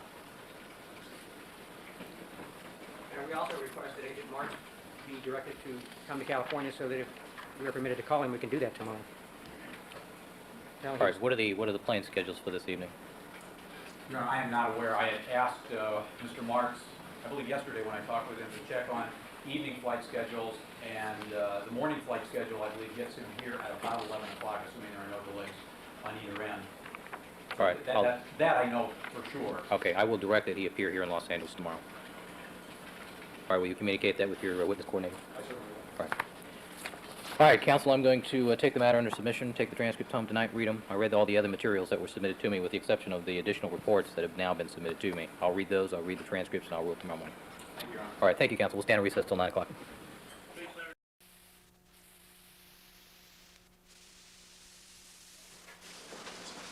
All right, back on the record in the Simpson matter. The defendant's again present before the court with his counsel, Mr. Shapiro, Mr. Packard, Mr. Blazier, Mr. Neufeld, Mr. Scheck, people represented by Ms. Clark, and Mr. Dart. The jury is not present. Counsel, anything we need to take up before we invite the jurors to rejoin us? Your Honor, Mr. I Scheck. think outstanding, we still had the question of whether or not the defense would be allowed to recall Gary Sims, and I should make an offer with respect to that. Okay. If Mr. Sims were recalled to testify to the witness stand, he would testify about a wet transfer that went from Surface 1 to Surface 2 to Surface 3 on the B sock. We've had extensive testimony about what we've called, I guess, the A sock, but this would be the B sock. That was Professor McDonald's testimony, correct? Well, Professor Amongst others. Professor McDonald and Dr. Lee testified about the A sock. Right. And what we have now is Gary Sims making an observation that there was a wet transfer. Out of curiosity, why did we wait till this late point to... Well, that's, I think, what the prosecution's position is. I should add, incidentally, Your Honor, that the stain in question on the B sock is also one that typed with PCR markers as being consistent with Nicole Brown Simpson. The July 17th, we received a report from Dr. DeForest and Gary Sims, which noted this wet transfer, and we did not receive photomicrographs of this until some later point in time. I readily concede on July 17th, we were aware that they had made these observations, but the photomicrographs of exactly what they saw and the pictures that they took were not made available for quite some time. I'm sure, as the court recalls, they were proffered to the court, as I understand it, and you would have the best information, at a 1054.7 by Mr. Hodgman. And then, as I recall the court noting, you had them from quite some period of time because you couldn't figure out what they were because they weren't labeled. And I think that the photomicrographs... They weren't labeled and they were just notes, so I had to have them interpreted for me. Right. And the other thing I will note, however, just to make sure that the record is completely clear, there was some notation on Mr. Sims's original notes about seeing stains, but the significance of the wet transfer and the specific finding of the wet transfer, and most of all, the photomicrographs were not available till later. I should note that one of the great ironies, in my judgment in this case, is that we wound up giving the prosecution all of Dr. Blake's pictures, all of Dr. Lee's pictures, all the pictures, and to this day, in dribs and drabs, we get Mr. Sims's pictures. And only a few of them, one on redirect examination at the last moment, and then these photomicrographs, which we would submit or exculpatory evidence So the at the basis of 11th your hour. argument, excuse me, Mr. Scheck, forgive me for interrupting you. I'm finished, actually. Let me just ask you a question. So the genesis of your inquiry as to this wet transfer was Dr. DeForest's notes? That was, yes, the joint examination of Sims and DeForest on July 17th, and the ultimate basis for us doing it was the receipt of the photomicrographs 10 days ago. People? Well, Your Honor, I don't know how Mr. Scheck can argue that. The notes turned over to us that were made by Mr. McDonald and Mr. Lee reflect that were made during the examination by Mr. McDonald and Mr. Lee in February of 1995 reflected they saw Sock B, found the stains they're talking about, made notes, and indicated explicitly the stain they want to go into now on SOC B. In February of 95, they knew about that. They elected not to go into that with their own expert on the witness stand, Mr. McDonald, and elected specifically to limit their inquiry to SOC A, even though they had their own examination, their own photographs, their own notes and conclusions concerning that SOC well in hand for months. July 17th added nothing. Now, Gary Sims' notes reflect all of these stains that we're talking about on both SOCs, and they were made in November of 94 and turned over immediately thereafter. So the defense has had notice of this since November of 94. Their own experts' re-examination, which occurred on February 16th, 1995, revealed that they had similar observations. Their conclusions, of course, about the significance of those observations are vastly different than our experts. But July 17th, even if we assume that they knew nothing about it until July 17th, when Gary Sims, Greg Matheson, and Peter DeForest looked again at the same stains and again made the same observations that were made earlier in November by Gary Sims, even if we assume that that's what triggered the defense inquiry, it was still during their case. Bear in mind, Your Honor, when did the defense conditionally rest? Basically rest? What was that, a week ago? Week and a half ago? And they want to tell us that not until that they conducted their case for more than 2 months, and during that time, after having had 2 months, not only the reports of their experts since February, but our experts since November and then again in July, they're only thinking of it now. The defense has given you absolutely no reason to permit this. But I can promise the court this. This is very confusing stuff. And if they put on Gary Sims to give his conclusion, the people, in all fairness, will have to rebut. We have to rebut so the jury is not left with a misimpression about what the significance of these stains are. We will have to call Greg Matheson. We will have to call Peter DeForest. What's the possible misapplication of this evidence that the jury might be implying? Kelly, I'm so sorry. I know. I'm so sorry. It's not a straight line. It's a roller coaster. This week is down. It does go up. It will go up. It will. To take from this? Well, the defense is obviously going to want to present this as evidence of planting again. And what they're going to do, the pernicious aspect of this is that Gary Sims is not a blood spatter expert. He has certain observations. His opinion is that, of course, it was not planted. And the appearance of what he sees on that stain does not support that theory, and yet he will be substantially attacked by the defense if he attempts to render any opinion as to the logic of inferring planting from the appearance of the surface 3 of that sock. We will then have to call 2 others to explain their theories as to what could have occurred to cause the transfer. We have Peter DeForest, who is a blood spatter expert, and Greg Matheson, whose testimony is relevant because he saw the socks earliest in time and can testify to the nature of their handling and packaging and care that will give substantial reasons for the jury to understand why this is not evidence of planting at all, but a very simple and logical explanation can be given. So, we are going to talk about another few days of testimony. As the court knows, expert testimony takes a very long time to elicit, and counsel's been very thorough in examination and cross-examination, all for a piece of evidence that they had for months and elected not to use. This is willful delay, Your Honor. If the defense thought this was so almighty important, they had every opportunity to put it in during their case in chief and elected not to. And our experts' re-examination added nothing to their knowledge on July 17th. Their own experts made those notes in February. They knew. Anything about your rebuttal case that would open the door here? With respect to the socks, I haven't even had a chance to think about that. I'd have to go and confer. I'm sure that it would, because we're talking again about the whole planting theory, which goes back to the conspiracy theory.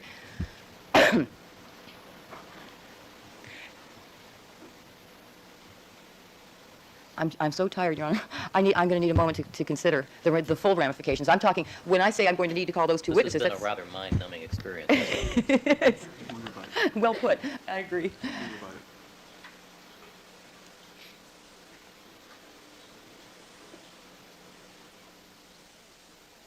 In any case, Your Honor, I'm only talking about the limited direct rebuttal we'll need to present to this testimony, and that's just that. And I'm not even sure what this evidence adds to the defense case. They presented their theory through the stain on sock A. If they really thought sock B was that important, they certainly had the knowledge. They had the witnesses right on the witness stand, Dr. Lee and Mr. McDonald, right in their notes. It's not like the defense is not telling you they didn't know. This is gosh, we really want a better closer. We can go on for days like this, searching for a better closer, Your Honor. But it adds, I don't know what it adds, except a lot of time to a very tired jury and a lot of very technical testimony that will be needed to sift through the implications the defense seeks to draw. I would need a little time to ponder what additional testimony the people would need or be entitled to present as a result of the door opened by this. Mr. Scheck.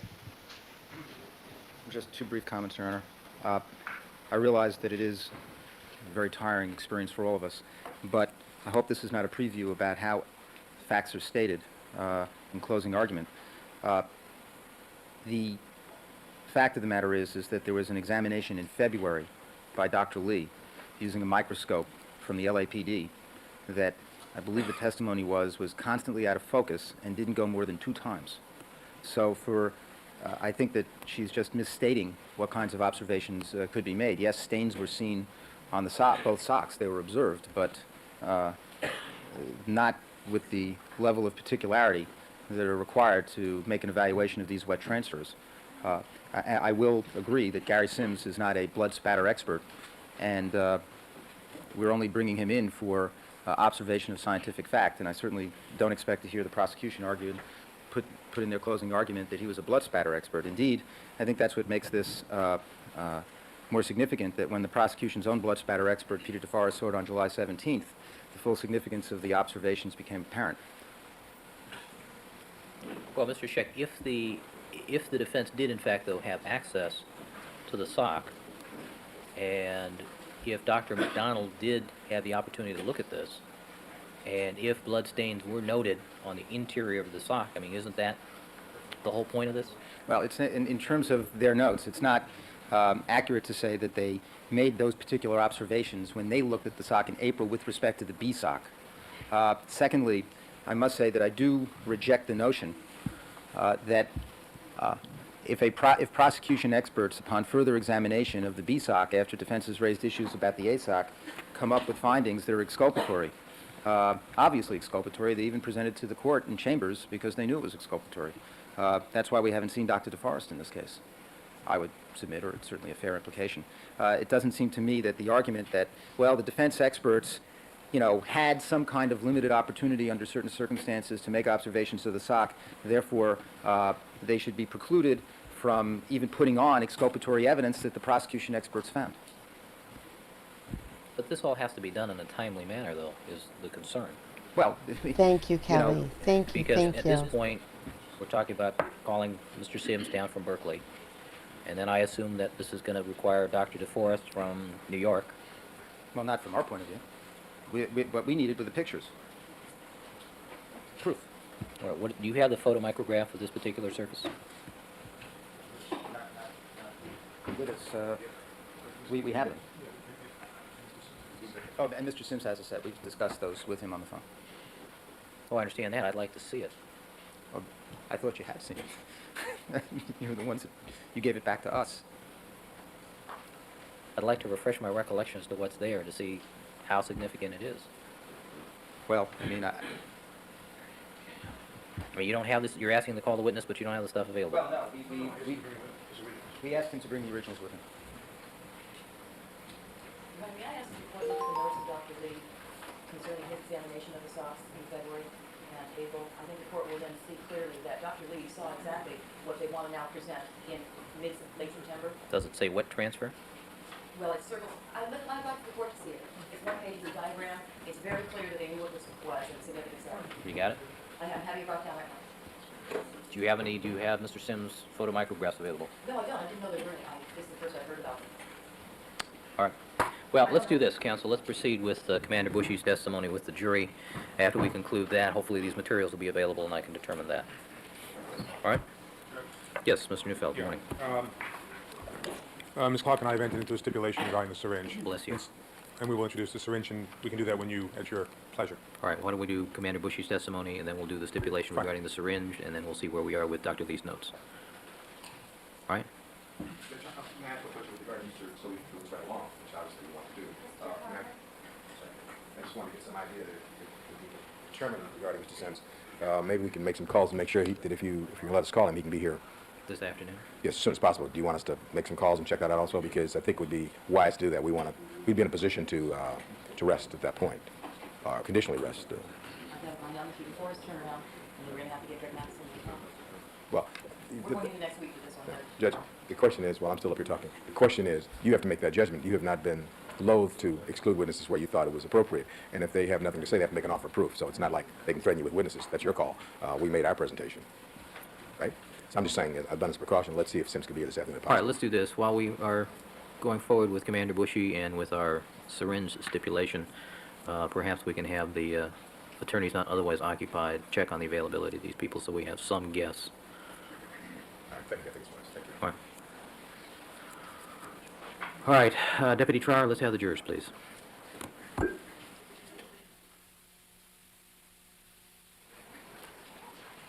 At some point, are we going to hear the defense rest? Prosecution rest or something? Well, you know, I mean, we've already put on a rebuttal case. We still haven't heard defense rest. I know. It would be nice. I know. You know? Weird. That'll happen this week. We're going to rest this week, Your Honor, and the defense never rests, but we're going to rest this week because, as the court knows, the Supreme Court, we're waiting on the Supreme Court to tell us one final item, too. It'll help us decide whether we're going to rest. I mean, we're waiting imminently for the Supreme Court to speak on this issue, so that's another reason, counsel.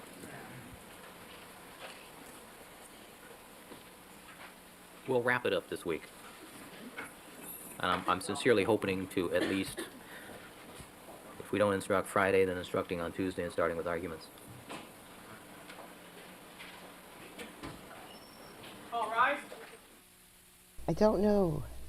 So there's so many different ideas bouncing around, Kelly, and I haven't landed on one solid. I don't know. I know for 1,000% fact my 4:30 a.m.s will stay. I don't do them on Sundays anymore because I do those Sunday nights, but I have to because YouTube. I have to. I don't know about the morning again, OJ ladies and slot. gentlemen. I don't know yet. Ladies and gentlemen, one of the things that the trial court is empowered to do is to change the order of witnesses and change who gets to present evidence at what particular time. And if you recollect, I've required the prosecution to start their rebuttal case before the defense formally rested because there were some issues that were still left open. At this time, I'm going to allow the prosecution to call a witness in rebuttal to some of the defense case that we just heard, again, out of order, but in order to use your time and our time most efficiently. All right, Ms. Clark? People call Commander Bushy.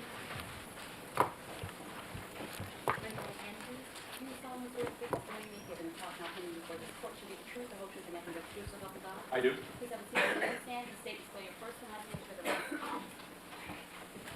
Keith D. Bushy, B-U-S-H-E-Y. Ms. Clark? Thank you, Your Honor. Good morning, ladies and gentlemen. Sir, please tell us what your job is Commander, Los Angeles Police Department.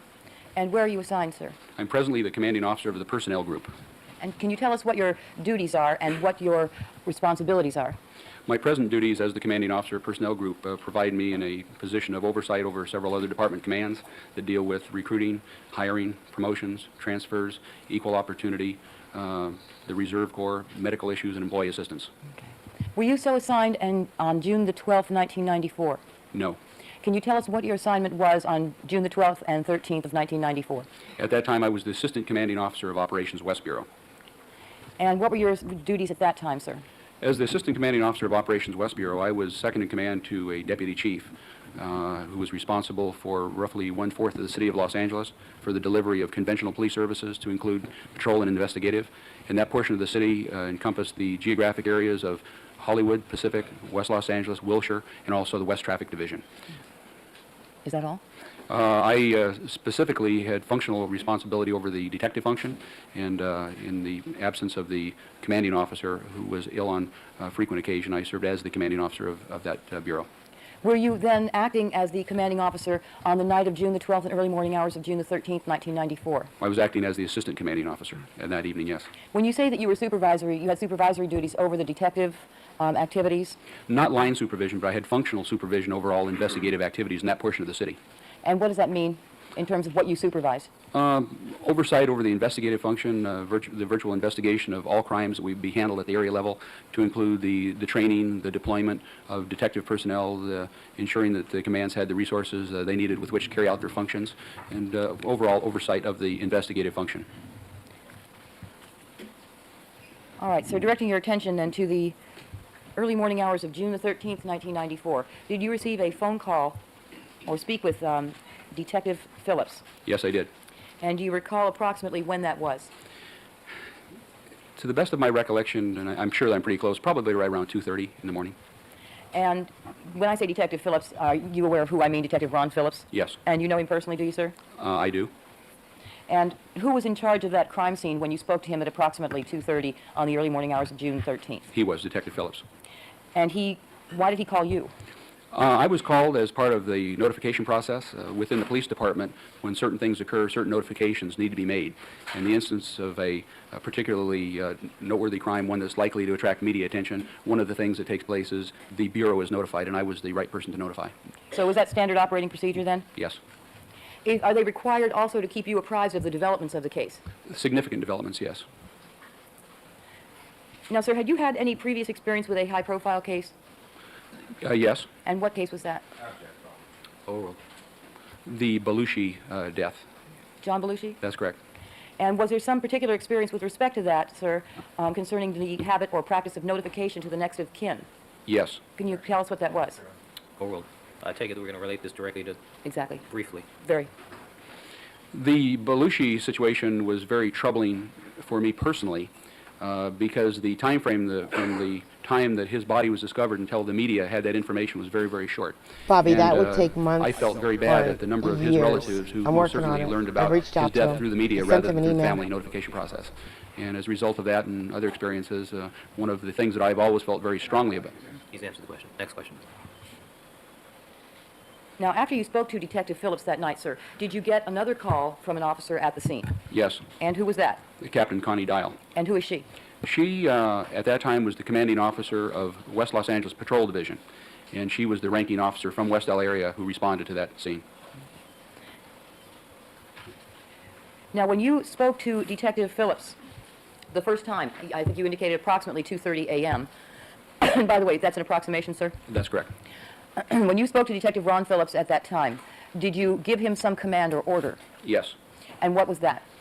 Well, I gave him a suggestion, and I gave him an order. There were two pieces of information that I conveyed to Detective Phillips. What was the suggestion, sir? The suggestion was that the case had all the appearance of it looked like a big case, a lot of media attention, no suspect, and it had the potential to overwhelm the resources of. It's not hearsay. He's telling us why he did this, and what the suggestion was. Had the potential to overwhelm the resources available at within an area homicide unit. And I told Detective Phillips to be sure to let me know if he needed resources beyond that which he had available to him at that time. Okay. That was the suggestion? That's correct. And then you gave an order? That's correct. And what was the order? I told him to find O.J. Simpson just as soon as humanly possible and notify O.J. Simpson of his ex-wife's death. And why was that an order? Certainly, there's always a notification.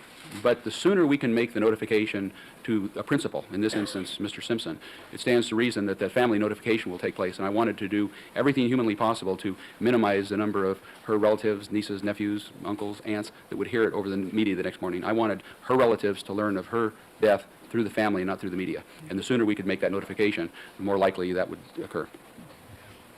And so why was it that you ordered them to contact Mr. Simpson as opposed to her family? Well, the ex-husband, but probably the big thing is we had his children there, and I was thinking a dual custody type situation, and it seemed to me seemed to reason that it would be less difficult to contact him. Not only that, but he's a prominent personality and somebody that seemed like somebody we could get a hold of right away. But once again, the children there caused that to seem like a very good and necessary thing to do. And first thing to do? Absolutely, very first thing. Now, when you said start the family notification process by notifying Mr. Simpson, what do you mean by that?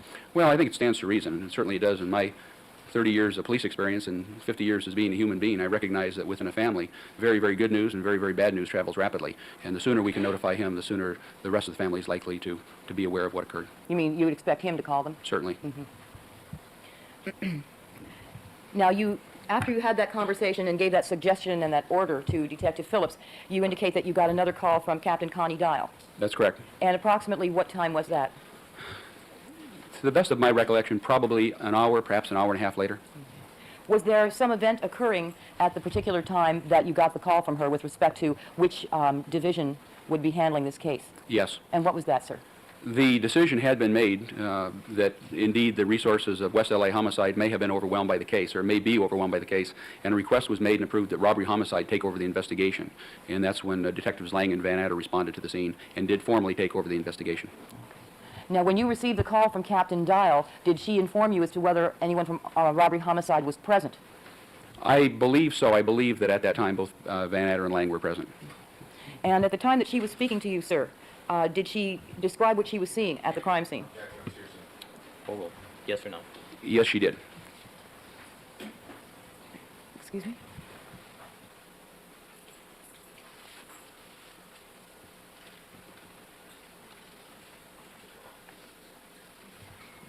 In the hierarchy of the police department, sir, how does Detective Phillips rank with respect to, how did he rank with respect to his position and yours as of June the 13th, 1994? Detective Phillips was and is a lead homicide investigator in West Los Angeles Detective Division. He holds the position of Detective 3. He works for Lieutenant Frank Spangler, who is the commanding officer of West Los Angeles Detectives. Lieutenant Spangler works for Captain Robert Kurth, who's the commanding officer of West Los Angeles area. Off to the side, but as a partner in leadership to Commander Kurth, is Captain Connie Dial, who commands the patrol division, but who shares call-out responsibilities with Captain Kurth. Captain Kurth, in turn, reports to Operations West Bureau, and at that time, his would have reported to myself or to Deputy Chief Frankel, whoever was available at the time. I stopped counting. So that's, what, like 4 levels between you? At least 3. Okay. Could Detective Phillips refuse to follow any order given by you, sir? No. Now, when you spoke to Captain Dial later on, could you get some sense from your conversation with her as to where she was as she spoke to you? Absolutely. And what was that? She was standing at the crime scene, and I know that because she was describing the scene to me.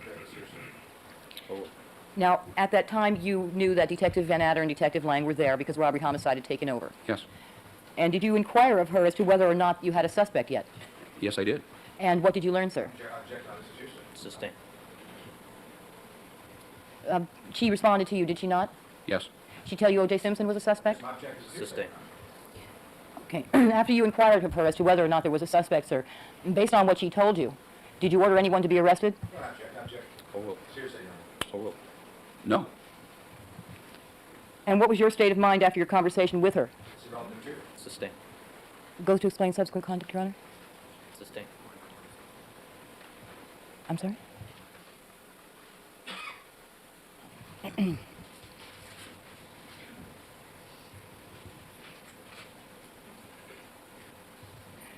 All right. In the conversation that you had with Captain Dial, did you give another order? I asked some questions, and I reiterated my previous order that Mr. Simpson be notified as soon as possible. And that was during the course of the conversation when you inquired as to whether or not there was a suspect? That is correct. And having heard her response, it was your reiteration of the order given previously? Sustained. Sustained. We've already gone through this. After you got her response, sir, did you reiterate the order to notify Mr. Simpson? Sustained. We've already asked this question, counsel.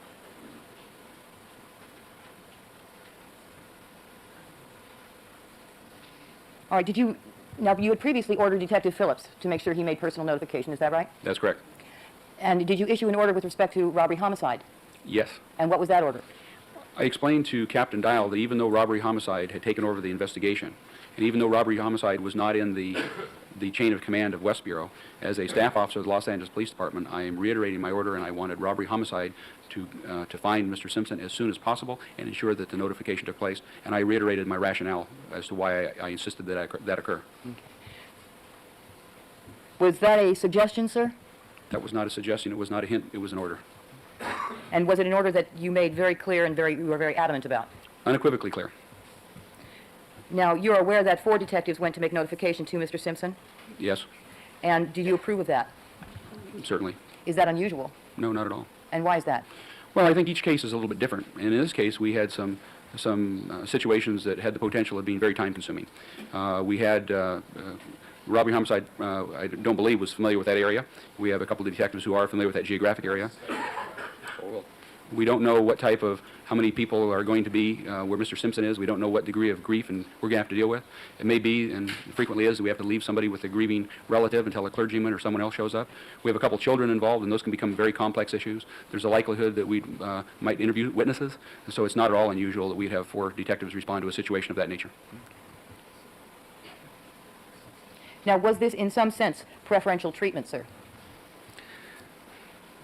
Yes, I think so. And why is that? Well, the Los Angeles Police Department always wants to do the very best job we can. There's no doubt about that. And there are some instances. Okay. There's some instances where realistically you know that there's going to be particular scrutiny focused on a particular investigation. And this had all the earmarks of something that would have a lot of media attention. And it caused us to even be more determined to do the best job we possibly could. And did that knowledge play any part in your specific and strong order to make personal notification to Mr. Simpson? It is. What, if any, part did that concern play in your order to have Mr. Simpson personally notified?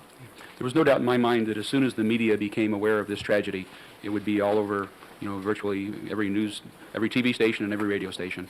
And I saw us in a race against time to make sure that that family was notified. First. First, that's correct.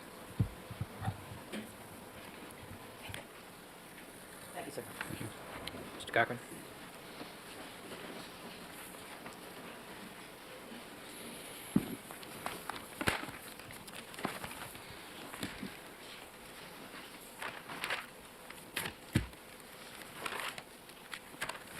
Good morning, Commander Bushy. Good morning, how are you? Doing fine. How are you? Good, thank you. Morning, ladies and gentlemen. How are you? Now, Commander Bushy, you have described for us that you were the commanding officer in West Los Angeles back on June 12th of 1994. You were number 2 to Deputy Chief. Was it Ron Frankel at that point? That's correct. He was your boss at that point. That's Is that correct? And you just described for us that you had some line responsibility for the detective division. Is that correct? Functional. Functional responsibility. And one of the detectives who worked in your functional responsibility was Mark Furman. Isn't that correct? That's correct. How long? Sustained. Well, he brought out that he had functional responsibility. Sustained. Now, you, with regard to this this situation, you had been to New Orleans. You just returned home from New Orleans, Louisiana. Isn't that correct? That's correct. And what time did you get home on that date? Probably around midnight. And you received a call about 2:30 in the morning. Is that correct? Correct. And that call was from Ron Phillips. Is that correct? I believe the call was initiated by the watch commander on the scene, and then he handed the phone to Detective Phillips. That's my recollection. All right. At any rate, you had some contact with Ron Phillips by 2:30. Is that correct? That's correct. At that time, was Ron Phillips still the lead detective on the case? Yes. And did Ron Phillips at that time tell you that the names of the victims? Yes, we knew the name of one of the victims, Miss Simpson, but we were not aware of the identity of the male. So that at 2:30 a.m. he told you that the female victim was Nicole Brown Simpson? Yes. All right, and you recall that specifically? Yes. All right. And then armed with that information, you then directed him, suggested to him that he notify Mr. Simpson as soon as possible, right? I did not suggest. I directed him. You directed him? That's correct. All right. Now, you knew under LAPD policy that Mr. Simpson was the ex-husband of the divorced spouse of this particular lady. Isn't that correct? That's not correct. You didn't know that? Under LAPD policy, I'm asking you, did you know that Mr. Simpson was the ex-husband? I believe that I did. All right. And under LAPD policy, and in notifying the next of kin, Mr. Simpson would not be the next of kin, would he? I don't know that, Well, have you read your policy lately, sir? well, no, I haven't read it lately, but that would certainly be the most logical person to contact with those children there. Let's get back to my question. Under my question, under the LAPD policy regarding next of kin, the ex-husband would not be the next of kin. Wouldn't her family, wouldn't her mother and her father be the next of kin, sir? Isn't that correct? They would be the next of kin, sure. Right. Did you take any efforts to have them notified, sir? I did not know. All right. And so you, as the commander, you understand the LAPD policy, and you're sworn to uphold that policy, aren't you? Yes. All right. Because the LAPD tries to uphold their own policies, don't they? Say again? You try to uphold your own policies, don't Certainly. you? All right. Now, so no effort was made to call the Brown family, but to notify the ex-husband, Mr. Simpson. Is that correct? At 2:30 per your order? We had no knowledge of how to contact the Brown family. We did feel that we could contact Mr. Simpson. We were driven by practicality in that instance. I see. The Los Angeles Police Department has unlimited resources to locate people throughout the world. Isn't that correct, sir? I wouldn't say unlimited. Well, you have resources, but you can locate people throughout the world. Isn't that correct, sir? Well, we do. All right. Now, at any rate, at 2:30 in the morning, you indicated per order to Ron Phillips to notify O.J. Simpson regarding the death of his ex-wife as soon as possible. Is that correct? That's correct. Do you know what time that notification was made?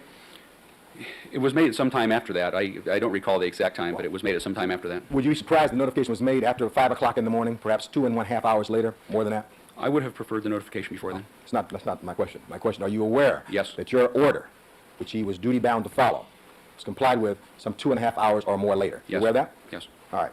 Now, and in that connection, are you aware that all 4 detectives in your division, which you're in charge, left the crime scene 2.5 hours later after your order to go to notify the husband, who is not the next of kin, and left the crime scene without a detective there? You understand that? Yes. All right? Well, without one of the working detectives there. Oh. Now, when you were talking to Detective Phillips about resources and various things, did you ask him whether or not he called the coroner's office so the bodies would be treated with some dignity and removed from that scene? Did you ask him that? Objection, not beyond the scope of the law. No, I Sustained. think- Sustained. To go to the coroner? Sustain. Resources? Sustain. No, your Did you shitty ask him question and about rotten whether or not any attitude, criminals sir. had been called to come That's to the why it scene? was objected to. It would be within your authority to help and assist through Special Investigation Division to get criminalists out to that scene. Couldn't you have done that? I'll be on the scope. Nope. Sustain.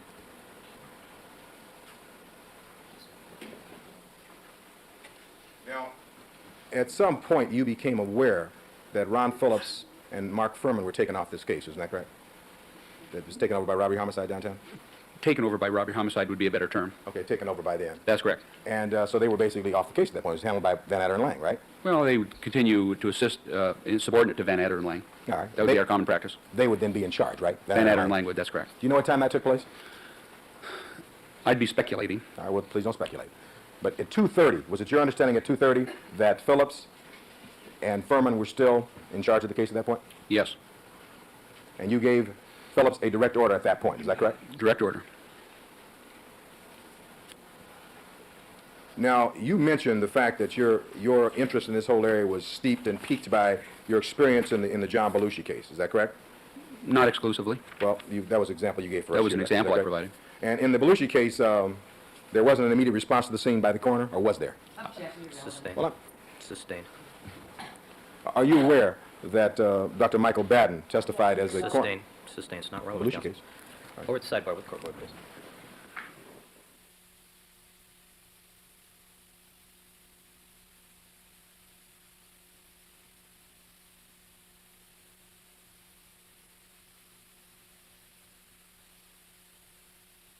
His questions were out of pocket. They just were. I hope the judge gets him.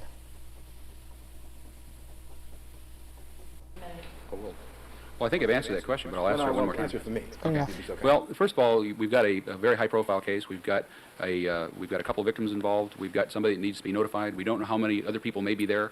There may be a need for somebody to stay with the victim until the clergy gets there. We may have additional witness statements. We have a couple children that need to be attended to, and those four had been at that scene conducting quite a comprehensive examination for a couple hours before having made that notification. So Sir. the scene was pretty well taken care of. Sir, when you say the scene was taken care of, are you aware the coroner's office hadn't even been called? Are you aware that? Are you aware the coroner's office hadn't even been called? I have no personal knowledge of that. All right. If I were to tell you the coroner's office wasn't called until almost 10 hours after, would that refresh your recollection? That is. All right, I'll move on. Were you aware the criminals hadn't been called? Objection irrelevant beyond the scope. Would you, you've had some experience coming up through the ranks of the LAPD, and you're aware that the first couple of hours after a homicide are the most important hours in the investigation, isn't that correct? They certainly can be. All right, and then you have four detectives leaving the scene and going over to give this notification, is that right? Is that what you're telling us? After having been at the scene for a couple hours, they left. Yes, but are you aware what they did at the scene for a couple of hours? Well, I'm sure they were very busy. Well, were you there, sir? No, I wasn't. So that we're clear. All of these conversations we're talking about took place from the confines of your home. Weren't you in the house? That's correct. All right, you didn't come out to the scene, did you? No, You talked on the phone. that's correct. And so all of your awareness is from having returned from New Orleans and having these phone conversations with these various officers. Is that right? No, that's not right. You had phone conversations? No, but some of my awareness comes from my knowledge of the practices and the personnel involved. Well, no, I'm talking about your awareness of what was going on at the scene came from phone conversations. Is That's that correct. Right? All right. Now, the order that you gave, was your order to Phillips to personally go and make the notification himself? I believe it probably was. I don't recall the exact wording. It was probably, I want to ensure that Mr. Simpson is notified as soon as possible. Well, now, as an experienced number two in command in the entire division, what you would want is the important thing was the notification, isn't that correct? So that there wouldn't be this problem that you felt in the Belushi case, isn't that correct? That's correct. And so it didn't matter whether it was Phillips or someone that he could have designated someone, isn't that correct, sir? Well, it's usually the detectives on the case. Now, I'm asking you specifically with regard to your order in this case. It could have been someone else, any other officers, isn't that correct? Objection, that's speculation and irrelevant. Well, let me ask. Isn't It that would have correct? been out of character for our policies, but it could have been someone else, yes. All right. You didn't make the order specific to Phillips then. So it could have been, he could have designated another officer to go and do it, isn't that correct? Objection, never stated testimony. Isn't that correct? I would have been disappointed, but he could have. All right, you're disappointed he didn't do it right away, isn't that correct also?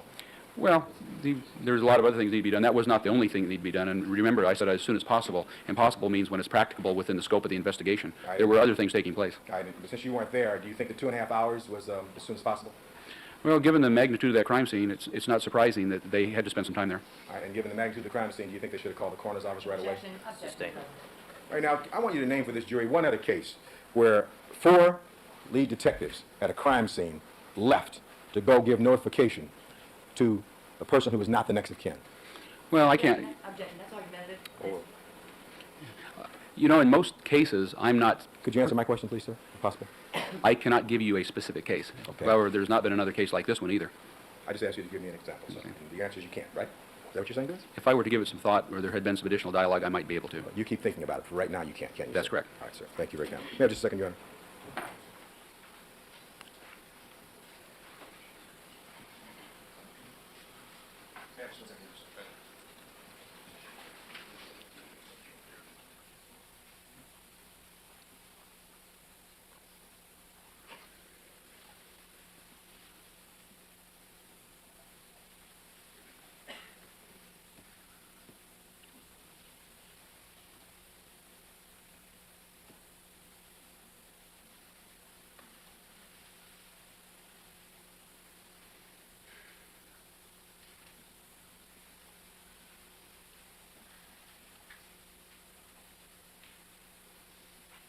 I love caramel popcorn. I do. I definitely do. I apologize, sir. Now, with regard to the sequence of events, and you've shared with us that at 2:30, thereabouts, you had this conversation with Phillips, and it was your belief that Phillips and Furman were still on the case at that point. Are you aware that... no, that was a prefatory to a question. Proceed. Thank you. Are you aware that Detectives Lang and Van Adder did not arrive at the scene until perhaps 4:30 in the morning? Are you aware of that? I don't know the specific time they arrived. All right. Now, are you aware that during the time after your direct order to Phillips or his designee, at 2:30, that no one went over to notify Mr. Simpson or anyone else between 2:30 and the arrival of Lang and Van Adder, let's say between 4 and 4:30? Are you aware of that? That's my understanding, yes. And are you aware of what time officially, in the LAPD logs, that robbery homicide took over this case? Do you recall that? No. You've not heard the testimony about that in this case tonight? I have not heard the testimony, nor have I reviewed the documents. Did you ever talk to Detective Furman that night? No. Were No, you I aware? did not. You did not? I did not. Were you aware of whether or not he had any prior knowledge of the Simpson location? Sustained.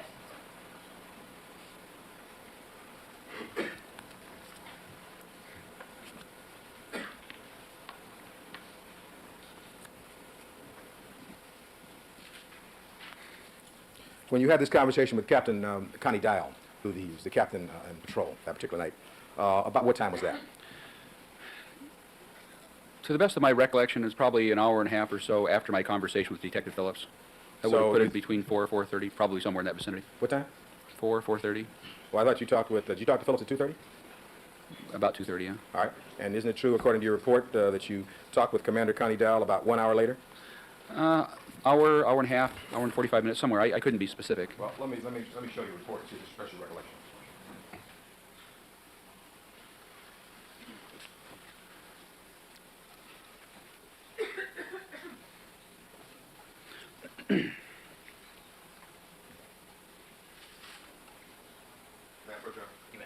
Place a report before you, sir. It's an investigative report.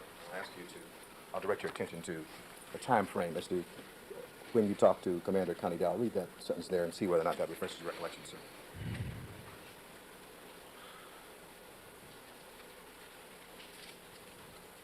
Yes, I read it. You read that? Yes. And this is purports to be a statement taken from you, I guess, on September 11th, 1994, by Dana Thompson, a senior investigator in the District Attorney's Office? 94, 95.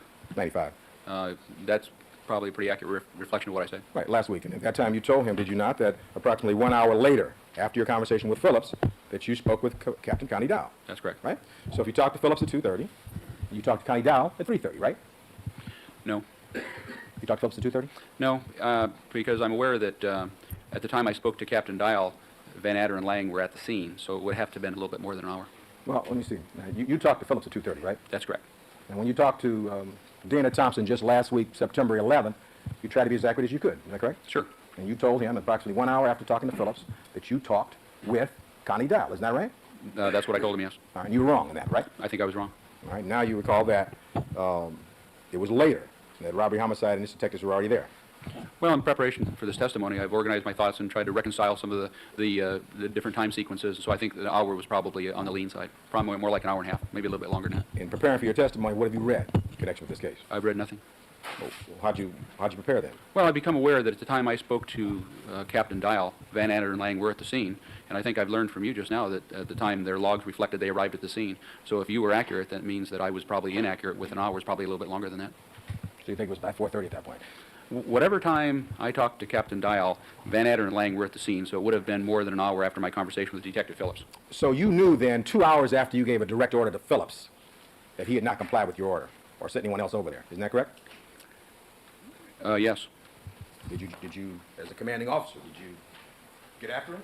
No. Violate my order? No, that wasn't a disciplinary issue. Okay. Now, you described for us something about preferential treatment. You're saying that the LAPD department in this case gave preferential treatment by sending 4 detectives to O.J. Simpson's house on the early morning hours? Is that what you're saying? No. First of all, I don't like the word preferential treatment. No, that was the word used by the Okay, prosecutor. well, anyway, I don't particularly care for it, but that had nothing to do with the number of detectives. The number of detectives were driven by the circumstances of that case. All right. And you don't like that word because on the side of the police cars it says protect and serve all citizens, not just one or people who have a lot of money or people of any standing. Isn't that correct? That's correct. You're supposed to treat all people alike, aren't you? We sure try to. And fair, too. You try to? Sure.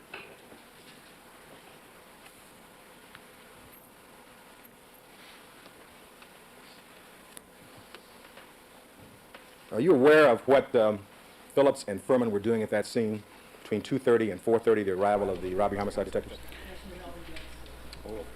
I don't have personal knowledge. I do. I wonder if Johnny Cochran treats everybody fair. I wonder if he treats all of his clients fair. I wonder if he picks people based on their income to be a lawyer for them. All right, you have no personal knowledge. The answer is no? You don't know? No personal knowledge. Per your order, even if they were off the case, per your order, you told them to go over and make that notification, didn't you? That's correct. And they didn't do that, did they? Not During that time frame? during that short time frame, no, they did not. 2.5 hour time frame we're talking about? That's correct. And time was of the essence, according to you. Isn't that correct, sir? That's correct.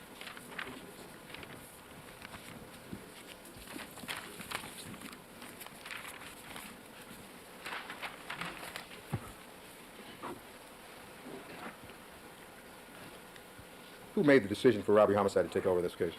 I believe the decision was made by Captain Gartland, the commanding officer of robbery homicide. It's my belief that he agreed to take the case, although it could have had the concurrence of someone higher in his chain of command. Do you believe that? You're not really sure about that? I'm not really sure.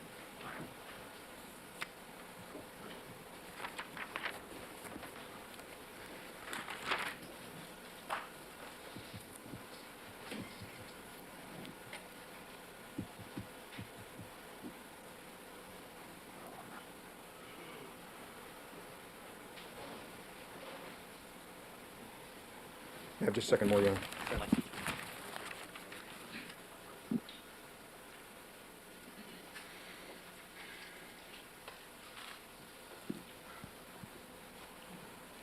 In the course of your responsibilities that morning, were you more concerned about the department's image than you were about investigating these very brutal murders? Certainly not. You would agree with me that the most important thing was investigating these killings at that scene as soon as possible because of the importance of that. Isn't that correct? One's not to the exclusion of the other, but what you just described was certainly a top priority. Yes. And along with that would be complying with the state law and notifying the coroner. Isn't that correct? Now, just a second. Thank you. Nope. You took too long. That's a good breaking point. Guys, thank you so much for coming out today. I appreciate it. If at any point you want to know, tomorrow I'm going to take another poll to see if you want to know exactly what day we should end the O.J. Simpson trial. Now, what I can't account for are sidebars. Well, I could if I went in and I looked at each video that we have left and counted the minutes of sidebars, but I'm not going to do that. I just added up all the minutes we have left, and I factored in that we watched them at 1.25 speed, and I just found out exactly how many streams we have left until the end of the OJ trial, but I'm not going to say, because last time I told you I had this information, we did a poll, and most of you did not want to know the last day we're going to watch OJ. So, I'm not going to say now. Tomorrow, if you remind me, or if I remember, I'm going to do another poll, and I can tell you the last day of OJ. But for now, we're going to ponder again everything we've learned today. Bobby got to hear more about EDTA, so that is super freaking exciting. Sure is. Guys, thanks for coming out. I hope you have a really great day. I'll see you again tomorrow. Bye, guys.